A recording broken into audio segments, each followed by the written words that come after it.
I mean, the last time I talked, I heard about a whole Chelsea rebrand. But if you guys want to go back to your slutty ways, going through managers, wow.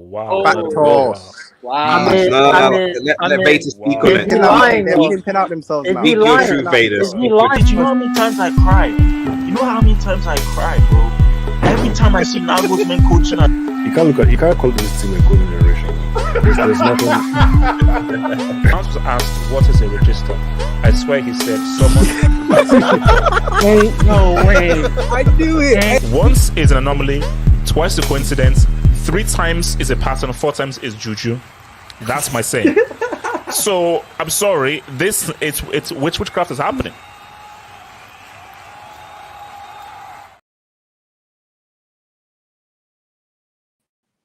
The jokes must fly. The jokes must fly. The jokes must fly. Can you pull up my AV, please? The jokes must fly. The jokes have to fly. The jokes must fly. The jokes must fly. The jokes. Why skip? Oh, no. Can you pull up mine? That's crazy. No. Why skip? That was crazy. Why skip? No. No. It held. I can't. Ricardo, I can't. That's why skip. That's messed up. Why skip? That was messed up. Can you pull up mine, please? Wait, is this like the AVI game or something? Okay, let's not. Okay, you know what? Okay, let's not, man. Let's not. So they were feasting on Gibraltar, man. You see, so guys, we are gonna have a very, very long discussion about Europe. We're gonna talk about the continent of Europe because we're gonna have some very, very uncomfortable truths. Some very uncomfortable truths are going to be had because, you see, as much as this was disgusting, as much as I didn't even want to watch this, I'm happy this happened. I'm happy this happened because now we're going to have those very uncomfortable conversations about football, international football. And we're going to have those real conversations because we're going to talk about Europe because I've been talking about this for a long time. I've been preaching about this for a long time, no one said anything because...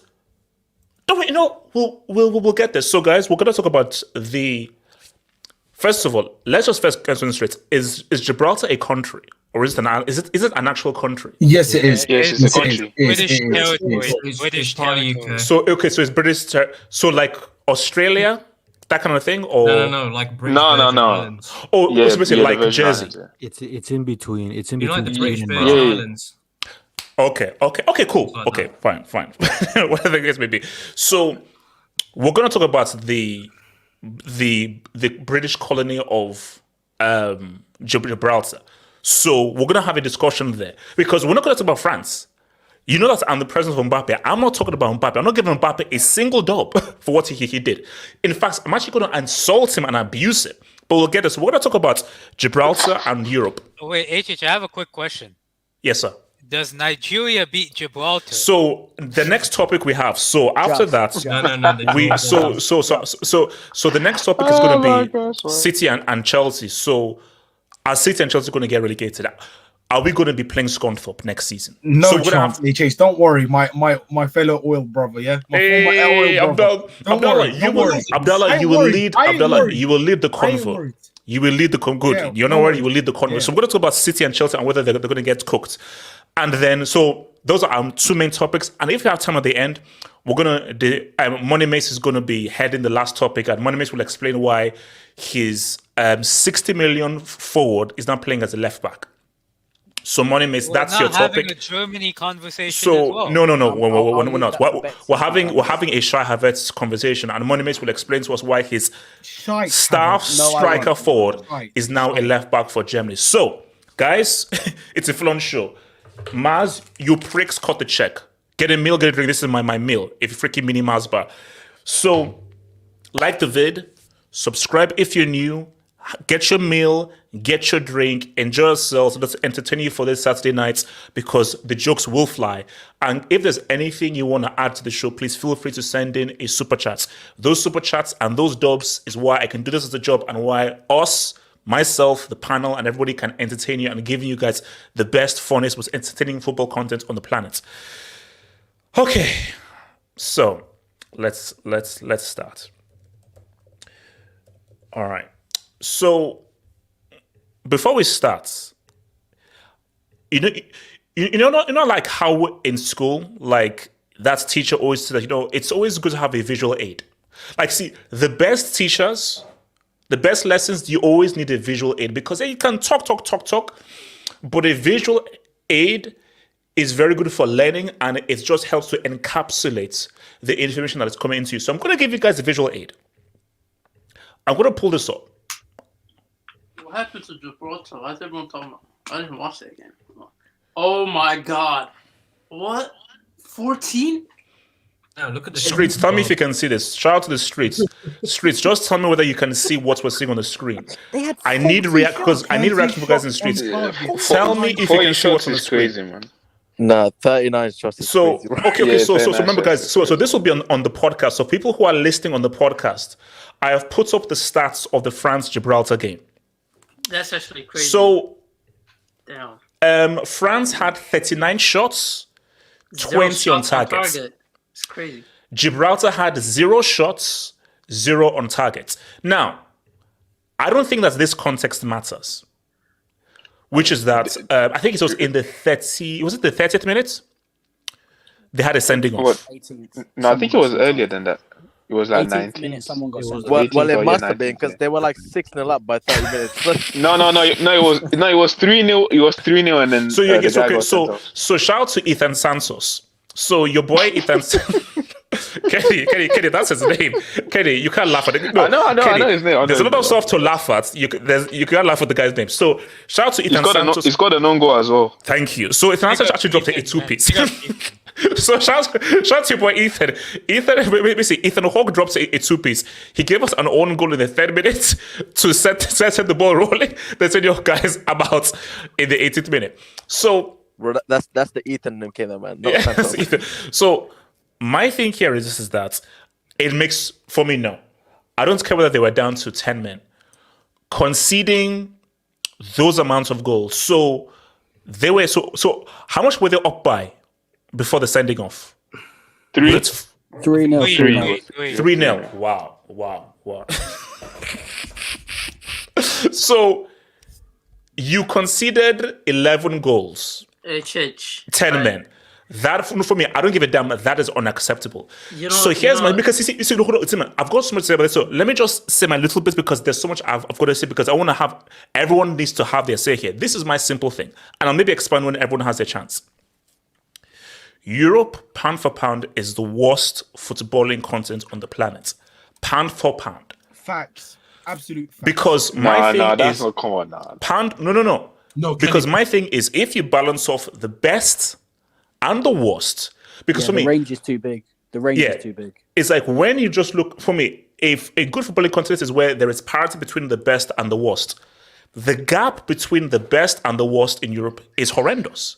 So the best of South America are now the defending World Cup champions and arguably one of the most informed teams right now. Peru. You see, growing up for me, it was Bolivia. See, that was Peru. But growing up, and because shout out to your boy Norberto Sosolano, when Peru were actually good, Bolivia were like the worst team. Pick, whether it's Bolivia, Venezuela, or Peru, they would beat the crap out of San Marino, the Faroe Islands, Krypton, or now these new dudes called Gibraltar. It's very simple. Well, my suggestion is very simple here. This is unacceptable. There should be a divide between teams who are clearly not capable of putting up a proper football team and actual football nations. San Marino, Liechtenstein, Gibraltar should not share the same pitch with Malta the as likes well, Malta, of Malta. Spain and England or so forth. Malta Whoa, as whoa, well. whoa, whoa, whoa, whoa! Let's not do Malta dirty. Yeah, Malta, bro. I can't lie. England struggled against Malta, Barely man. two shots. No, England struggled, bro. Macedonia, Macedonia no, but as well. no. Come on, Macedonia. That was the simplest.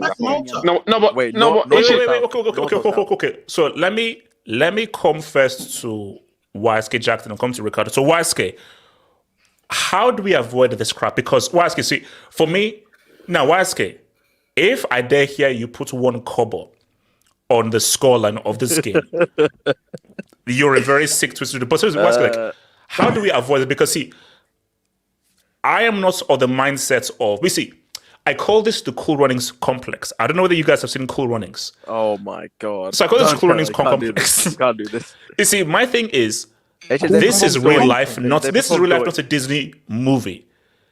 Represent your country against San Marino or the Faroe Islands. You can't represent Gibraltar against freaking killing Mbappe. You can't. I'm sure, bro. Ousmane Dembele scoring a goal from the outside of the box. You know something's wrong. You know something's wrong if you're allowing the Us to score against you. YSK, how do we stop this crap? Because YSK, I'm sorry, Europe is trash. Qualification, when spent it's trash. Talk to me. First of all, anyone listen to this guy about putting money on this game? You should put money on this game. This is easy money. This is what you call easy money, guaranteed. Although I didn't expect it like this, Hedges. I put down 100 to get over 6.5 goals, bro, and that came in the first half. So that was crazy. Bad. Like, you know what? We've had this conversation before of trying to find a way to, of course, have these guys be able to vibe, but not in serious competition. Like you can't have they should their right to play football shouldn't be taken away. Like at the end of the day, it's still a game. You know what I mean? So they should still have their place. But I've always said, let Cristiano start pad against Liechtenstein and Gotham. Like, let him do that. It's strangely it's entertaining, but this is too much. You can't hold a bargain bucket, bro. Like YSK, the last time I saw the scoreline was back when I was playing in school. I said, hold up, it wasn't even this bad. Bro, because our school team held 9 against because we were trash. This was like semi-pro, so we held. You can't. 14 in a high level competitive game is stupid. That's a school scoreline. You'll struggle to score 14 Gs on amateur on that bum game EAFC. Like you'd struggle to score that.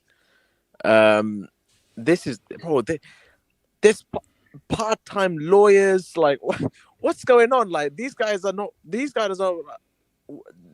Sheffrin needs to step in and sort this out, bro. Like this is a crime against humanity, bro. Napoleon is rolling in his grave right now. Like that guy is popping bottles. Like this is what he wanted. His legacy is being continued as okay, but where are you at with every country deserves the right to represent their country, and it is what it is. Because I think because when this happens with Samarina, a suggestion which I think is good is there should be a separate qualification before the qualification. Because I think it's unfair because let me play devil's advocate. No, we are Gibraltar and San Marino. We want whatever the score is, we want the rights to represent our country against whatever the score is, which is what I call the Cool Runnings complex. It's not about the score, it's about us representing our country. Bro, that's a crazy thing, man. Bro, those guys once at least they won the people's hearts. Like I feel like people are like this hangout is the They want no hearts. They want no hearts. Man. People's hearts is They crazy, want man. no What hearts is it? whatsoever. That game, they want no hearts. Bro, That's this so guy. unnecessary. No, we're Waske, literally- I don't care about you. Okay, maybe just me. Maybe because I was black. When they came dead last and they were carrying that thing, I said, "Whoa." What are these bombs doing? Man, they lost. Okay. Oh my I'm god. not gonna go like, They want guys, like, no get out hearts. of here. No, that's what I mean, bro. Out from the outside, you're like, oh, I know that they had a go, but I'm sure like natives are like, what the hell is this? You can I speak on this? No, No, it's- let's speak on that. I I'll think- come to Kenny. Yeah, Waske. I wanna Again, speak on this. again, I want it's to a- speak on this as well. it's at the end of the day, it's a game. Like it's just a bunch of guys trying to get a ball into a fishnet. Like it is what it is. But there's level again. Losing 6-0 to Portugal and your Liechtenstein, you know, there's levels. Like, bro, 14 is. Hold on. Let me bring another angle to this. And we actually talked about this in relation to 7-1. Should France have chilled out at 8 or 9? Or No, is it oh more my God, disrespectful to not keep going? Because my thing is that like, once you get to 8 or 9, this is clearly just stupid. So is it actually more disrespectful to not keep going to 13, 14, 15? Yeah, no. To stop playing. I thought, listen, when it was 7-0, I thought I've seen this before. Oh, well, I haven't seen 7-0 at half time before, but I've seen massive scorelines before the break, and people just they take off their best players. This guy Deschamps, he kept Mbappe on, bro. Bring out my AV. I mean, what are we doing here, bro? Wait, hold on. What do you need to do to get a 10 though? No, that's what I mean, bro. I don't know, bro. Wait. So are they applying Gibraltar tax so he can't get a 10 because of Gibraltar? There may be a tax, but I don't know what you need to do to get 10. You might No, wait, hold on. That's Mbappe like 40th goal was. See, then I was like, okay, what do we do? No, because do you know why it was bad? Mbappe, why are you celebrating like that? The crowd was laughing. Didier Deschamps. See, that's why I say this. See, that's why I say he was sick. The nature of the goal, Mbappe was laughing. The crowd was laughing. Didier Deschamps was laughing. Bro, guys, what are you? I mean, come on, what are we doing I feel here? bad for the part-time policeman. I can't. No. I feel bad for the part-time policeman. No, I don't. What do you feel bad? No, bro. He chose to play. Exactly. police, man, Exactly. They're police. Look at this man's face. HS, bring on my AV. Look at this man's face.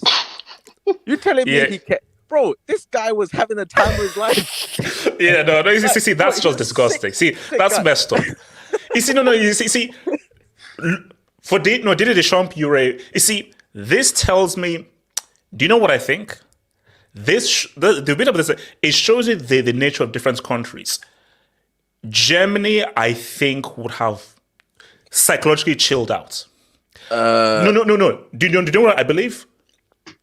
That World Cup semi, Germany slightly chilled out and pulled back a bit. They did.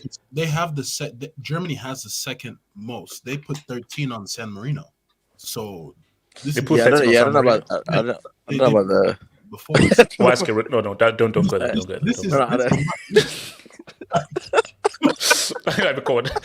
Why do you always go to the messed up thing? Like, don't. Okay, you know what? Kenny, take over the mic, please. Kenny, take over the mic. Yo, can I speak on this?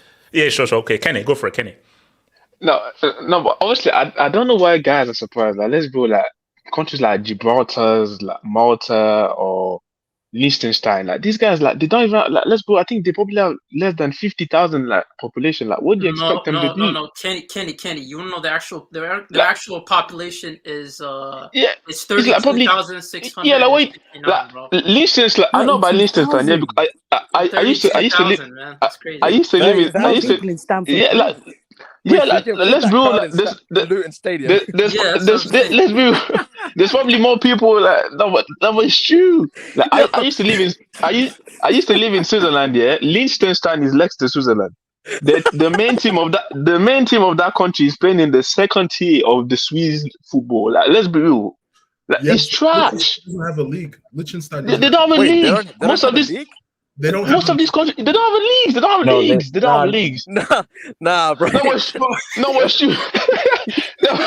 No, you can apply. What do you expect? For the national team at the job. Yeah, no, but what do you expect them to do? Like, it's trash, and obviously they're gonna lose. Like, the thing is, I'm not even surprised. And well, like for South America, it's normal that South America is gonna be bad. There's only 13 countries there, and even if you look at the 13 countries, like most of them, that the population is quite low. But okay, so Kenny, where are you at?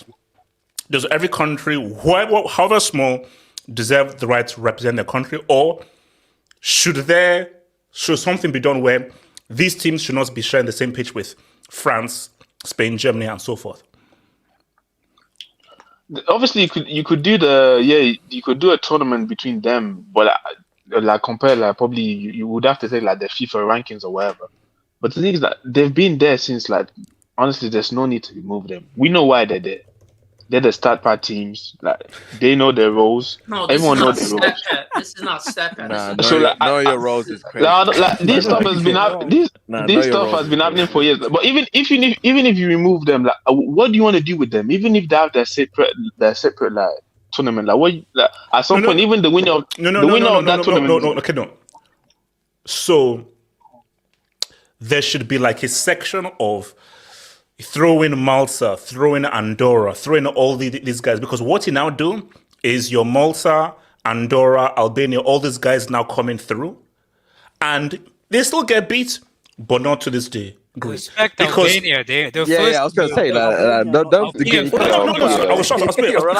When I was actually scrolling, I was like, wait a minute, Albania at top? What the heck? So, no, but I'm saying that though, is that, qualified. Kenny, yeah, they already. San Marino and Gibraltar should not be on the same pitch with the likes of France. That's child abuse. Kenny, it's child trafficking. Kenny, no, but it's just that's what qualifications are. Like for example, you see South America. If America was a whole country, imagine Brazil playing against some of these islands, like I don't know, like in middle of South America.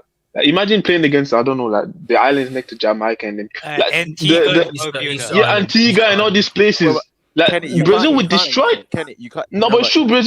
Brazil or Argentina, they would destroy these teams. Like, it's just like there's a lot of countries. Because my thing is that I think Wiseky even made the key point.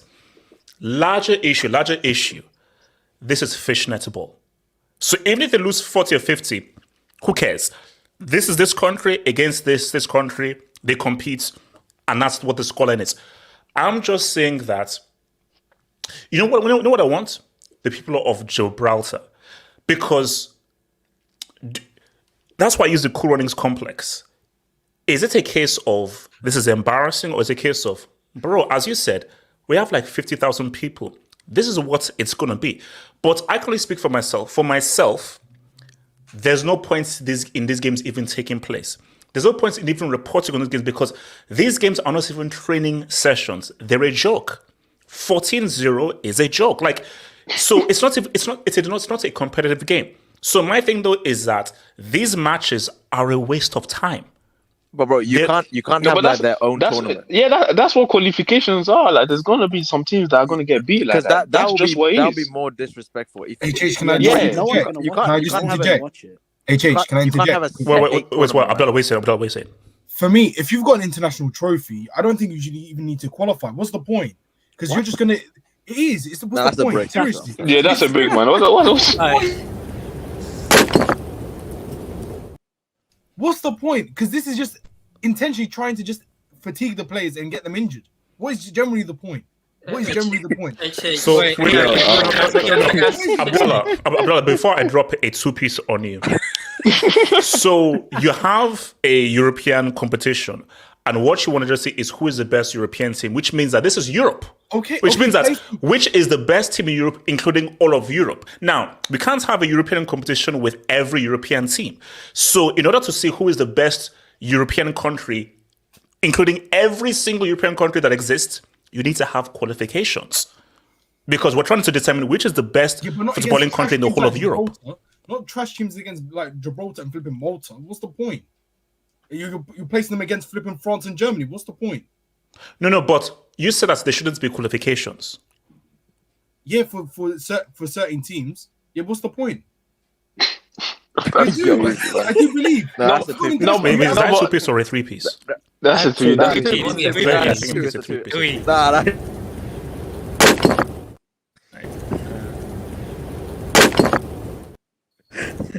A Just give me the 2-minute break. hat trick, man. 2-minute hat trick. Give me No. the What we said, no. This what we said is that every country deserves the right to compete. Even if you have no chance of winning, what we're saying is let them have a separate competitive category. But what we're not saying is that, you shouldn't even compete. No. I believe that every country deserves the right to compete and play and represent their country. 100% you do. No, but my argument, hence why that's why I'm still stuck in 2 months, because it's the Cool Runnings complex. Yes, we are of 20,000. CRC, man, CRC. Yeah, CRC. So if we employ CRC, I deserve the right to compete. Win or lose by thinking, I deserve the right to compete. Okay, wait, hold on. Let me come to your boy. One quick thing, yeah. Let's be real, every continent has this team except South America. Like, let's be real, Africa has some trash teams. Yes. North America has some trash teams. No, Kenny, I made a simple concept. Peru, Bolivia, Venezuela would destroy the worst teams of any other continents. Those are facts. But that's normal. Like, there's only 13 countries, so that's normal. Like that, I'm not surprised by that. And like I said, there's only 13 countries in South America. Like all these other countries, like Africa has like probably more than 50 countries. Europe as well. But Kenny, it goes to the whole thing of like, there's no like this shouldn't even be a debate. But people were trying to debate that. How hard is South America? No, South America is the hardest qualification thingy of anything in the world. Because there are so few countries, and then because in Africa or thingy or Europe, you may play against an island that has 2 guys, so you don't get that in South America,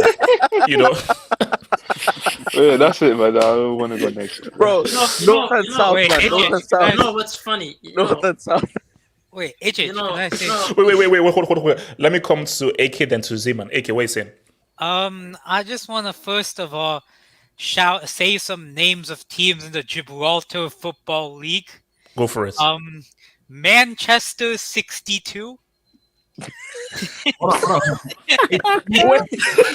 Wait, isn't that high street? Oh my god. No, that's a shot in the road. I swear that's a road. I'm not done. There's also a team called the Magpies. Nah, stop. So hold on. So wait, hold on. So you're saying that the Gibraltar League is the pro evil league of the world. That's what you're saying. Let me add to AK, right? Is there a West London Blues in that league? They have a club. If there is, I'm inducting the island, bro. So what are you saying? They have a Relax, is a country. Like. Wait, Elijah, what are you saying? They have a club called Lincoln Red Imps. So what the Red Imps. Hold on. I know, Elijah. That team's been in the conference league. Stop. Wait, hold on. AK, continue. They also have a team called Europa and Europa Point. Yeah. Wait, have they got Champions League on this? HH, did you know that the Lincoln Red Imps, they've won? Wait, hold on. Wait, Elijah, the Lincoln who? Wait, what? Hold on. They've won. Bro, I swear that's a pub, bro. Wait, hold on. Mods. Can you please give Extal like 2 minutes? Give Extal 2 minutes. Give Extal. No, but Sunday League team will probably beat Gibraltar, man. Let's go, man. Give Extal 2 minutes, bro. Give it 2 minutes. Can I continue? Yeah, continue. AK, continue. Ultimately, we're looking at the Gibraltar. I mean, I don't know what to say, HH. I watched 10 minutes of that game. It was 2-0. Then I just turned it off and said, I'll watch Germany-Turkey instead. That's actually a football. And also, AK, do you know what's so crazy? You can't, because now he might be the youngest. Is Emery the youngest goal scorer for France? I think so. And AK, no. He's the second. There's some guy in the like 9-30s or like, okay, fine. But he's one of the so the youngest to debut, and one of the youngest to score. AK, nobody's writing that headline, bro. Yeah, I mean, nobody. Okay, no one dares write that. So you see, everything about Zaire Emery and everything he's done, the goal, the debut. That's you can't write it about. Fabrizio did it. I mean, unfortunately, Fabrizio. Yeah, continue. I mean, unfortunately, yeah, I feel bad for Zaire Emery. He scored whilst getting injured. That's something. Oh wow. But the simple thing is, you just make it so that like the likes of Malta, Gibraltar, Liechtenstein, San Marino, just put them all in a separate league and have like the best team out of that compete in like the European qualifying league. Because here's the thing. If you have like the best team out of them, I'm fine because they can like win one game at least. But can they though? Can they? I don't know. I hope. No, you can't enter the Euro qualification with hope. No. You can't. No. But that's all we can do. But having all these teams, it just makes it like I don't know. And finally, Kylian Mbappe, how dare you? When the guy started running around the stadium. That was stupid. No. But AK, you can blame Mbappe only once. Look at the crowd. The crowd, you see, but here's the thing, like, if you've ever been to France, especially Paris, French people are very, very, like, especially Parisians. Let me not say France, Parisians. They're very snobbish. So you could see that they were enjoying it. But because there was an arrogance, and for me, I'm like, guys, you can't be celebrating. Like, celebrating this, I'm sorry, I think it's in poor taste. Wait, it just wasn't in Paris, though. Oh, why? Where were they playing? It was in Nice. Oh, it was in Nice. Well, okay. Bro, I thought you were gonna say Gibraltar, bro. No, but fine, but still, Paris needs. I just think that for French people, mostly a lot of French people, you could just see how much they were enjoying it. Look at the damn manager. He was laughing. I mean, come on, bro. It's. I mean, you can't be laughing at it. I mean, you see, you can't be laughing. Yeah, you can't be laughing. You can't. I would also like to name some players on the Gibraltar team. And also name their occupation as well. Lee Casiaro. What does he do? I think he's a janitor. Okay. Liam Walker. I think he's like a laborer. Wasn't that a whiskey or something? Yeah, who else? So the keeper is a policeman. I'm saying so the keeper is a part-time policeman. The keeper is a policeman. There's a guy named Jack Sargent. Like, does Gibraltar have anything original? Wait, is he actually a sergeant or is he actually? I don't know. If he is, I don't know. I can't find that here, but. Bro, like, did they just have the military turn up, man? Okay, wait, hold on. I wanted to get into. Wait. Let me come to Mike and then to Zeman. Mike, what are you saying? Can I go after?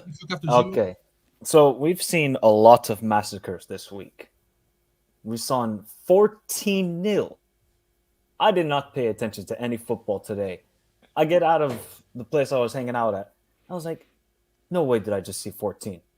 I've seen already this week, Ivory Coast beat a tourist island 9-0. 9-0. Then I saw the Under-17s World Cup. Brazil beat New Caledonia 9-0. They had 77 shots in the game. What? 77? 77. And they only scored 9 goals. That's poor. Nah, that's a brick, AJ. That's a brick. That is a brick. I know, like, a lot of people say, oh, why do these countries compete? Okay, look, this is the world game that we talk about. I'm always in for the minnows. Shout out to San Marino. They scored back-to-back goals in back-to-back games for the first time in 20 years. It's been 20 years since they scored in back-to-back games, and they're celebrating it. But there needs to be some... So we're celebrating scoring goals now. Hey, man, it's San Marino. We got to do what we got to do. 81. 81. Nah, actually, that's no. Sorry, Mike. Sorry. That's a. see, Brazil football really is down bad. Bro, it's dead. It's dead. No, it's dead.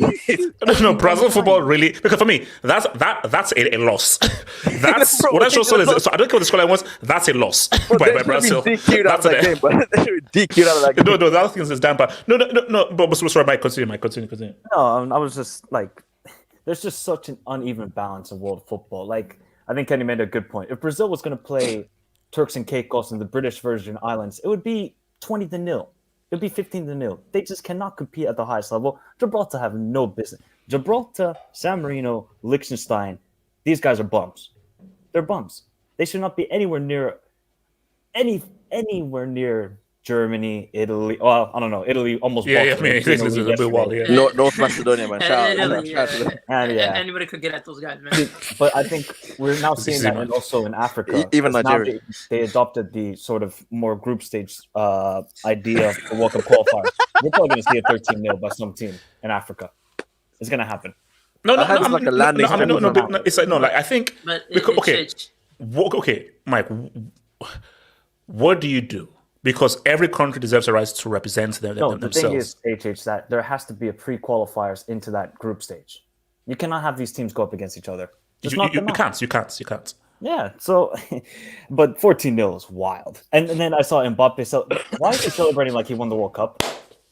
What do you think? Well, it's his 300th career goal. He also his 300th carear goal. So 300 already. Jesus Christ, I did not know that either. No, that's disgusting. Wait, I have a quick question. Okay, what's the question? In this case, is colonization justified? Mike, what do you say, Mike? Wait, continue. what? Mike, continue, Mike. Don't worry, I'm going to speak on that. Jesus, just try and I'll cut your mic. Mike, continue. Mike. What would be the scoreline between Nigeria and Gibraltar? Oh, I'm saying Mike, I'm honestly, Mike, after what I saw against Lesotho, big step, man, big step. I don't know. That's a competitive game. Okay, one last question. End to end, both teams have chances. Why is everybody miss? That's your final warning. Why is because I heard someone say end to end. Wait, are we sure Nigeria can clean sheet? That's effed up. That's really effed up by continue. What's the worst loss you guys have ever had? It can be as a fan or as a player when you were playing as a youngster. It's in Madagascar. Oh no. Yeah, we lost the game 9-0. But so specifically in my school, because our school was a very good footballing school. So our first team beat a team, I think, like 19-2. Like, what's the worst I lost? Wait, what? 20-0. Wait, hold up. You were on the team? Yeah. That lost. We were my youth team here in Finland. We played a cup competition in Barcelona. We played the second best team from Denmark. We got absolutely annihilated. Wow. It got so bad that our coach turned around and he just started smoking a cigarette on the sideline. But sure. For me, like the worst for me was 9-0, and this was against like an amazing school. And you see, by the time it gets to 6, like we actually just start laughing. Literally, like we just say, you know what? Once you get 6, it is what it is. There's no point in even competing. Hence why, here's my thing: we should employ the forfeit rule. No. Nope. What about goal difference? Okay, very quickly, Elijah, why do you say no to a forfeit rule? So once he gets 10, call the game. Why do you say no? Wait, why is it going to get a 10? No, but that's what because that's how far my scoring chart goes up to. So. Oh wow! Like in America, a lot of like high school, a lot of states they have their forfeit rules at 10. So like here in Colorado, the rule is 10. So if you win by a difference of 10, the game is over. I think in California it's like 12 or 13. But like that's how it works. But like for me, no, because like at the professional level. That's your job, man. These guys are not professionals. That's the thank you, thank you. Bro. See, and that's where we go because thank you. You're not playing professionals. True. So the fact that you're not playing professionals, I feel because for me, you're bringing the game into disrepute because I think there should be a Messi rule. When you're playing guys who have to get to the local shop by 9 p.m. to close up and everything. I did some research, right? Okay. Gibraltar has a population of 32,669, right? That's their population. I think it's since 2021. If you do population per goal, it's 2,333. So that's for every single goal they scored in the 14. There was 2,000. Wait, hold on. Gibraltar have 32,000 people. Yeah. It's a village. Like, this is a village. Like, what? Let's keep it. No. Wait, hold up. Infantino. Get off your lazy, bald ass. Bro, Infantino, I'm gonna kick you out of the Bald Members Association. Me and Best are going to kick you out, bro. 32,000? Who made them a Let's keep country? it real. Who made them a country? Let's keep it real. Ziman, that's just a country. You can't be a country of 30,000. Bro, you're gonna fill up a stadium, man. How is you? No. It's. Let's be honest. Their stadiums are probably basketball courts. If we're being honest, that's the average population. Like, let's keep it real. Z-Man, Wait, hold on, Ziman, go for it, Ziman. And then you talk about like France's conversion rate. France's conversion rate is like what, 35%? They should have done better. Let's be honest, man. That conversion rate is pretty poor. Even those Gibraltar, man, unibrow merchants. And I feel like when it comes to hold on. When it comes to the nation, like, that's a warning. That's a warning. No. Let's keep it real. Can they even host a game? It's a basketball court. I mean, you have to do your population based on stadium, right? I don't know. They probably have one stadium, bro. One stadium for international duty. That's it. Wait, bro, do you think the whole population turns up to the game? Like, is that possible? Yeah, how big is that new stadium? No, YSK, Stamford Bridge is 30,000. So I'm saying that when Gibraltar play, the entire country can go and watch them. No, my thing is that if Gibraltar filled out Stamford Bridge and everything, bro, start robbing the bank because no one's around, bro. There's probably more people at the stadium than the entire population of Gibraltar's country. Kenny, but that's crazy. The stadium was really made for opposition to come in. Well, let's be honest. So it was really made so they can have a stadium for the opposition to be a part, to host a game in Gibraltar. We need to research. Do they have a stadium, bro? I feel like I'm gonna show it. Yeah, to be honest, I've never seen a home game. Okay, hold on, Jesus. What are you saying about this is their stadium. This is their stadium. Bro, that looks like a landing strip. That looks like a landing strip, but let me expand it. Look in the background. What do you see? What's in the background? What do you see? That can't be the sea. Wait, is that the ocean? No, that's a runway. No, wait, is that a motorway? airport? No, it's a runway. It's an airport. No, you're lying. No, it's an airport. I'm not lying. No, that's not a stadium. No, stop. That's not. No, that's you're lying. No, I'm going to research now. Let's talk Gibraltar. No, wait, hold on. Wait, so how did they recover the ball? I mean, look, this is the whole country, Gibraltar. Yeah, I shared the stadium. That's it. Most of it is a rock. I think the stats is like 7% of it's a rock.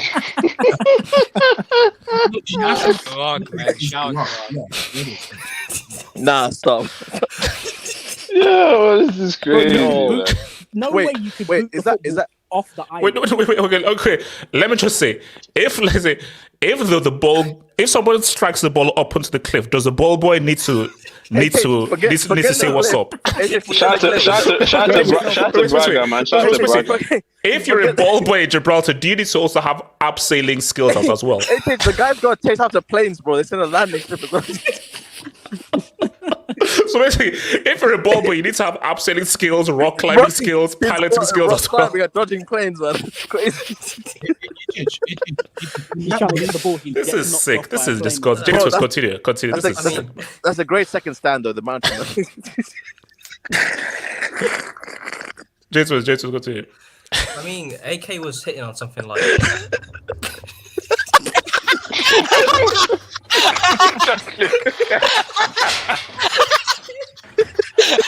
Oh my gosh! Literally, let me land.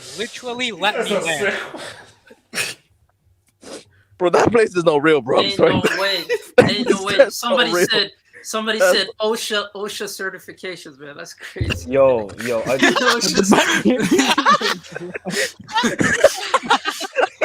The bad cake.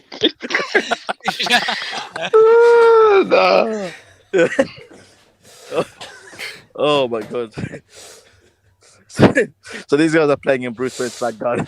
Yeah, but even if you look at the population of Gibraltar, it's mainly UK pensioners as well. So I don't know what. Yeah, isn't that 15%? Yeah, it's where the UK old people retire. That's where Yeah, they go. bro. So they have where's a full the natives? population. Where's the natives, bro? It's a rock. There are no natives. So this place is a made-up place, basically. No, but Pretty much. It's like fucking Narnia. Like this is basically Narnia, bro. Bro, in their league, supposedly in their league, they host all the games in that stadium. They don't go The to one that backs into No, but did you see the size? Did you see the size of the country? There's no space for no other stadium. Like, what are you doing? Like, did you see the size of the country?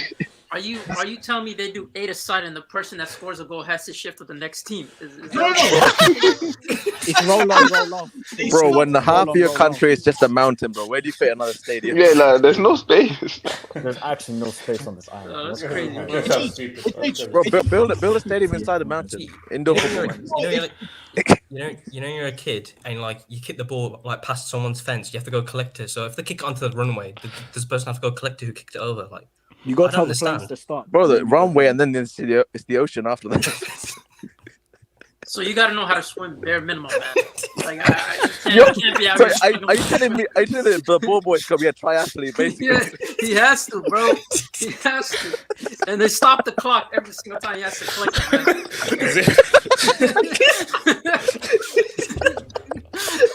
They're like, stop, go ahead, collect it, man. We need you. They have failed Olympians their ball boy work, man. Wait, The funny part is that's the only time the fans ever like cheer, bro. They wait for those halftime shows, man. Well, they hand out free stopwatches to the crowd. Did you know if you win Gibraltar, so it's now called the Gibraltar Football League because they did it. Imagine being a ball boy and be like, I can't swim.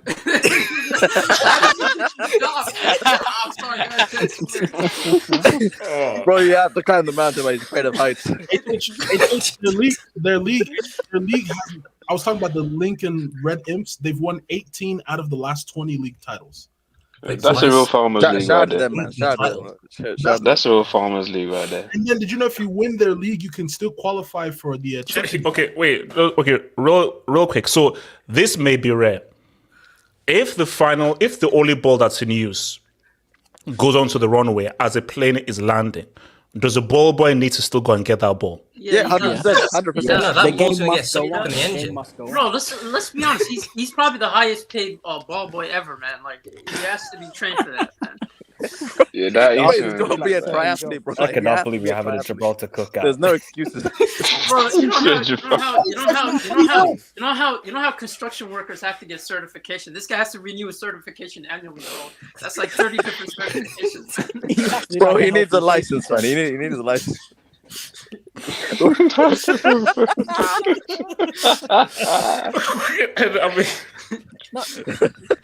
No, honestly, HH, I want to know how do you apply to be part of the team? How do you apply? I mean, I looked at the stats. They've only got 3 jobs. Apply is crazy. Actually, but no. Hold on. There's an advantage. If let's say you're late for a game away to Gibraltar, gets changed on the plane. Literally, as soon as you land, you can literally go from the runway to the match. Bro, straight training, man. You know what's funny? You know how we talked about North Macedonia? I think they do district selections like Hungary, man. They just select random people. They're like, you've been invited to represent the national team. Yeah. No, but HS, let's be real. Like, this is basically a Sunday league team that's playing against. Nah, that's not Sunday. No. Sunday. No, respect. Let's be real, man. Respect Sunday. Kenny, they are worse than the Sunday league team. Yeah, but respect Sunday. Kenny, 30,000, basically. With all due disrespect, they have no business being on the same pitch as freaking France. Sunday league at least has barriers in the stadium. You gotta respect their effort, though, man. It's just got a running track. So you have to respect the hustle, man. You have to respect, man. HH, Jimmy, wait, hold on, Jimmy. I'm not putting up that comment, bro. That's crazy. Wait, so what I say, Elijah? What I say? I was gonna ask the panel. Does anybody know what? The world record defeat is? 31-0. Simone, I think. Yeah, it's the 31. Oh yeah, I heard about that ages ago. Yeah. Yeah, it's the Australia one, but Australia, it's like you could legitimately still manage to qualify for the Champions League if you win the Gibraltar League. What? Wait, so you're telling me theoretically? How do you apply for the league, man? How do you apply for the league? Wait, but how do you qualify to the Champions League? HH, you need to start a team called Content Cracks FC in Gibraltar. You know what? Yeah, start a team. Bro. Yeah. Look, wait, you're telling me HH is the manager. He's gonna be the Mourinho of Gibraltar. Look! Shout out to the Jibs, man. Shout out to the Jibs. Okay, let's stick to the biscuits, man. Oh Lord! All right. Thank you for the dub, Ethan, man. Thank you for the dub. So get Guardiola. How do you let in an own goal and a goal in 1 minute? If you have a population of 30,000, it's possible. That might be the same Ethan that became member. Okay. To be fair, Wait, I'm not sure. Okay, shout out to Wink.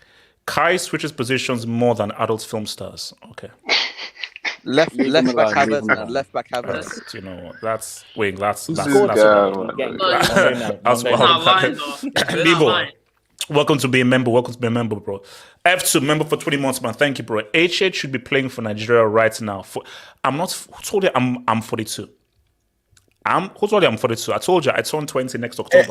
When are we gonna get an age review? I turned 20 next October. October 4th. You're a liar. I told you me and Drake are October's very own. Me and Drake are October's very own. What age are you gonna be? You know that we're in November. You know that. Crazy age review. So why are you bold at this age? Shout to Ethan. Thank you for the double, Ethan. I just witnessed France colonize a nation with a population. Sorry, not. Bro,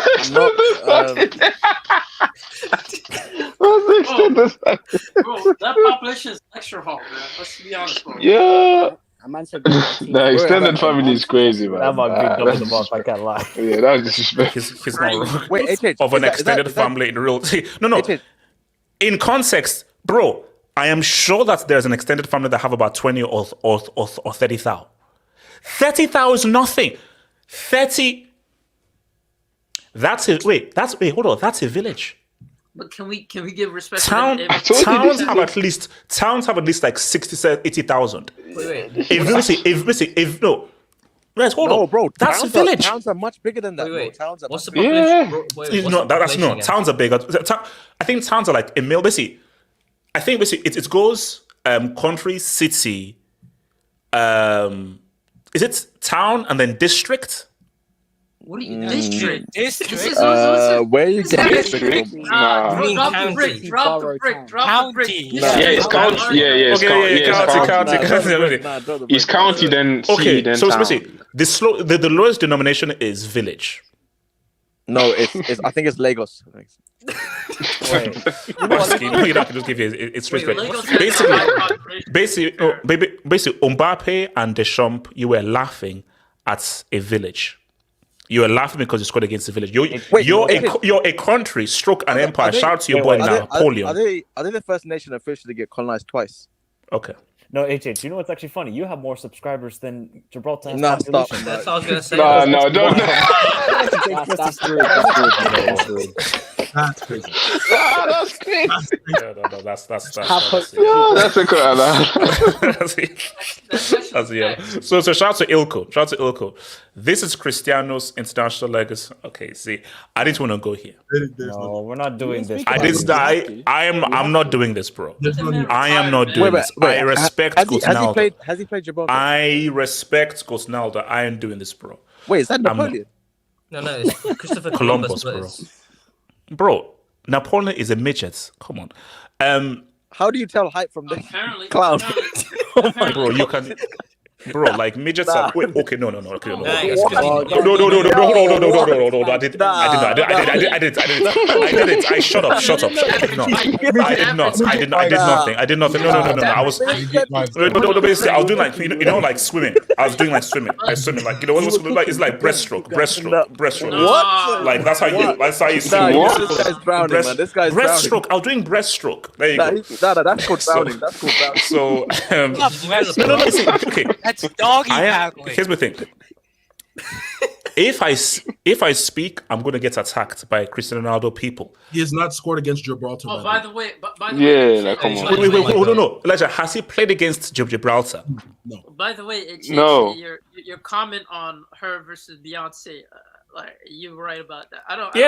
Zeman, please defend me. Defend me against those damn bees. Zeman, how do you reply on the Hangout, bro? That's a break. I barely saw that. Ziba, there's a thing called Twitter. You know we are in the same Twitter group. You realize that, bro? So no. That's a break. QC8, 14 back shots on live television. EU done.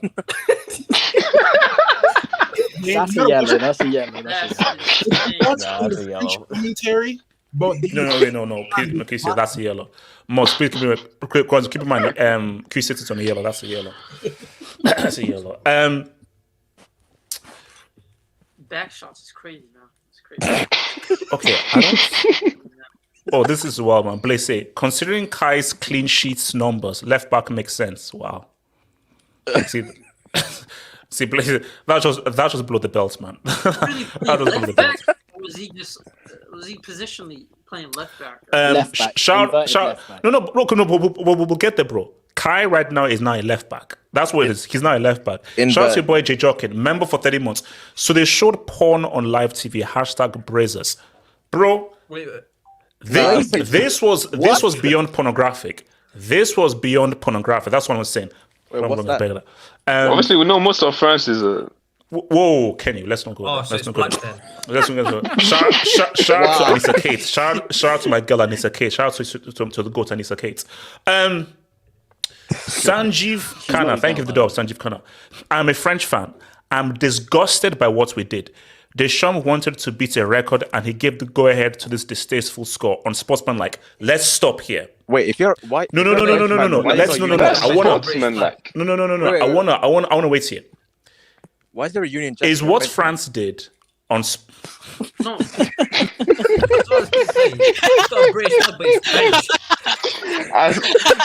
Now you need to. Okay, let's ignore his AVI. He went to England on holiday. Let's ignore his AVI.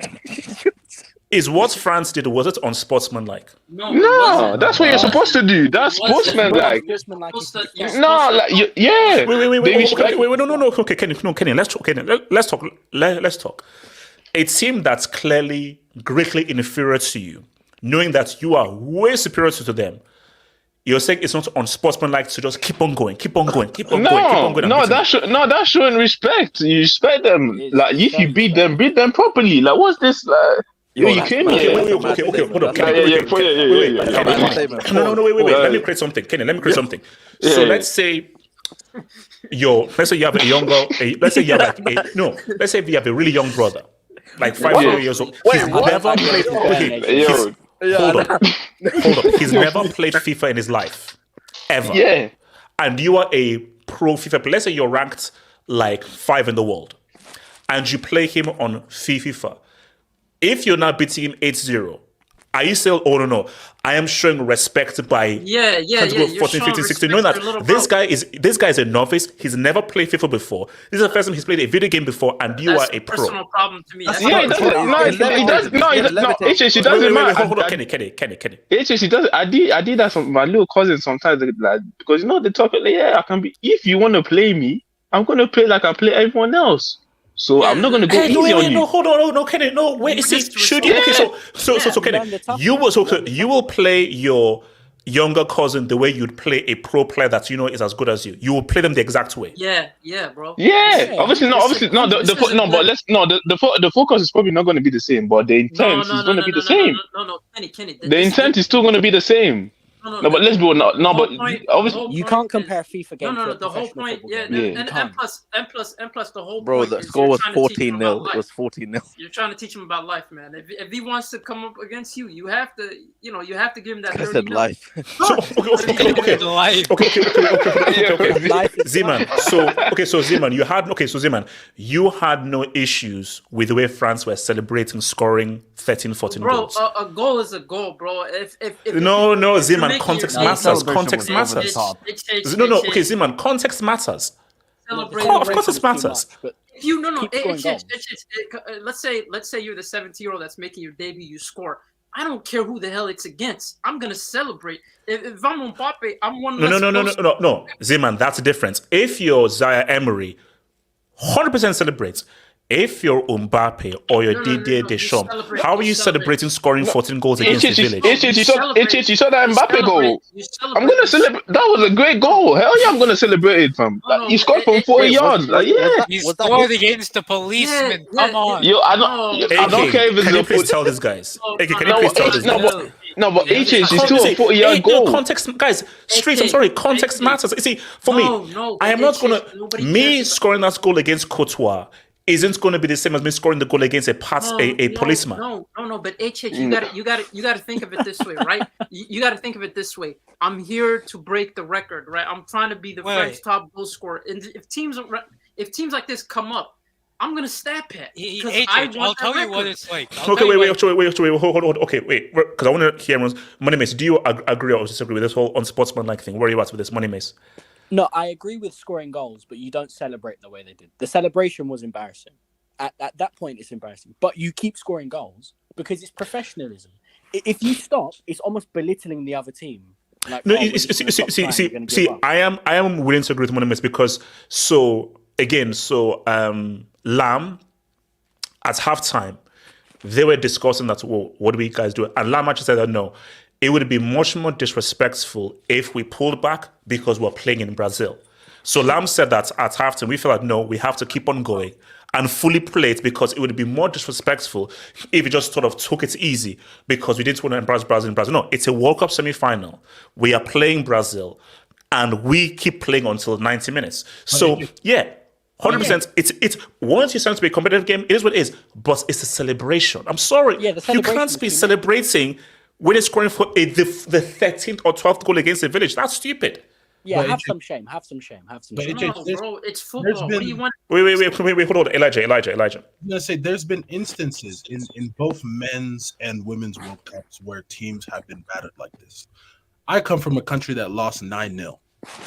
Yugoslavia did not stop at 6. They kept going. The U.S. scored 13. The U.S. women scored 13 against Thailand.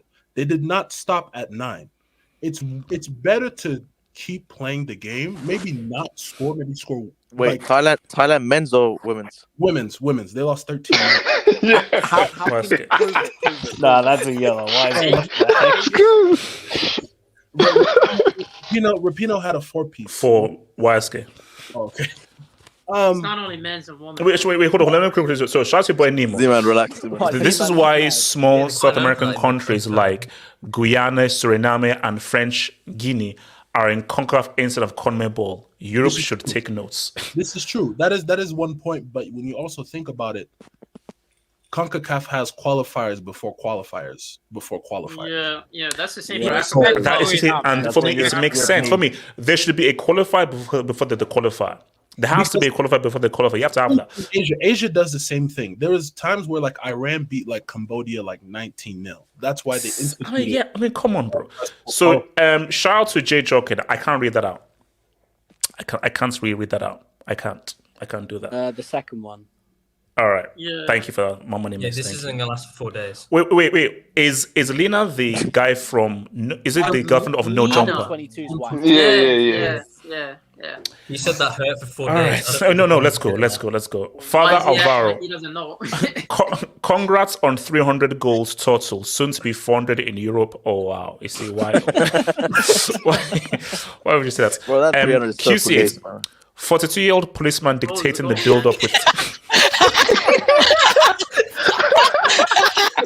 He's good at the No, wait, hold on. Wait, guys.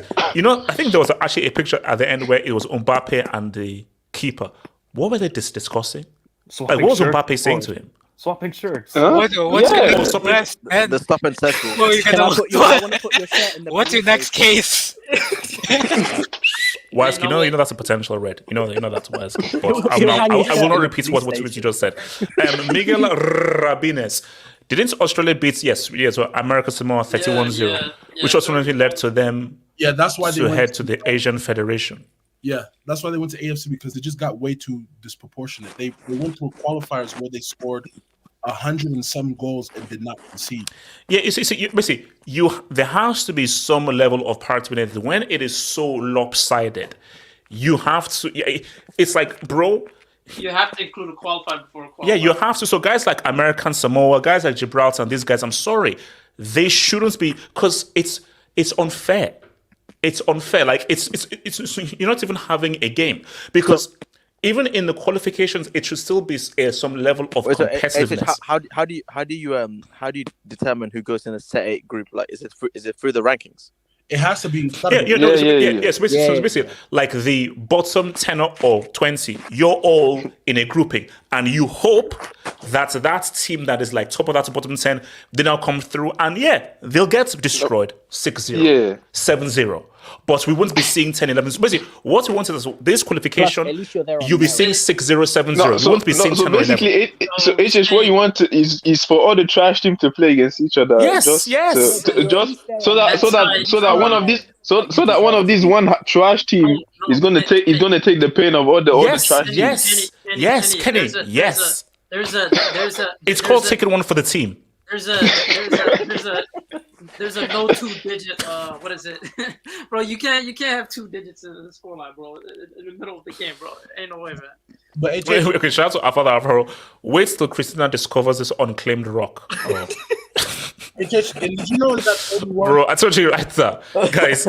Cristiano right now is saying that's like, I want Gibraltar in my next grouping, bro. I've got my eyes on Gibraltar.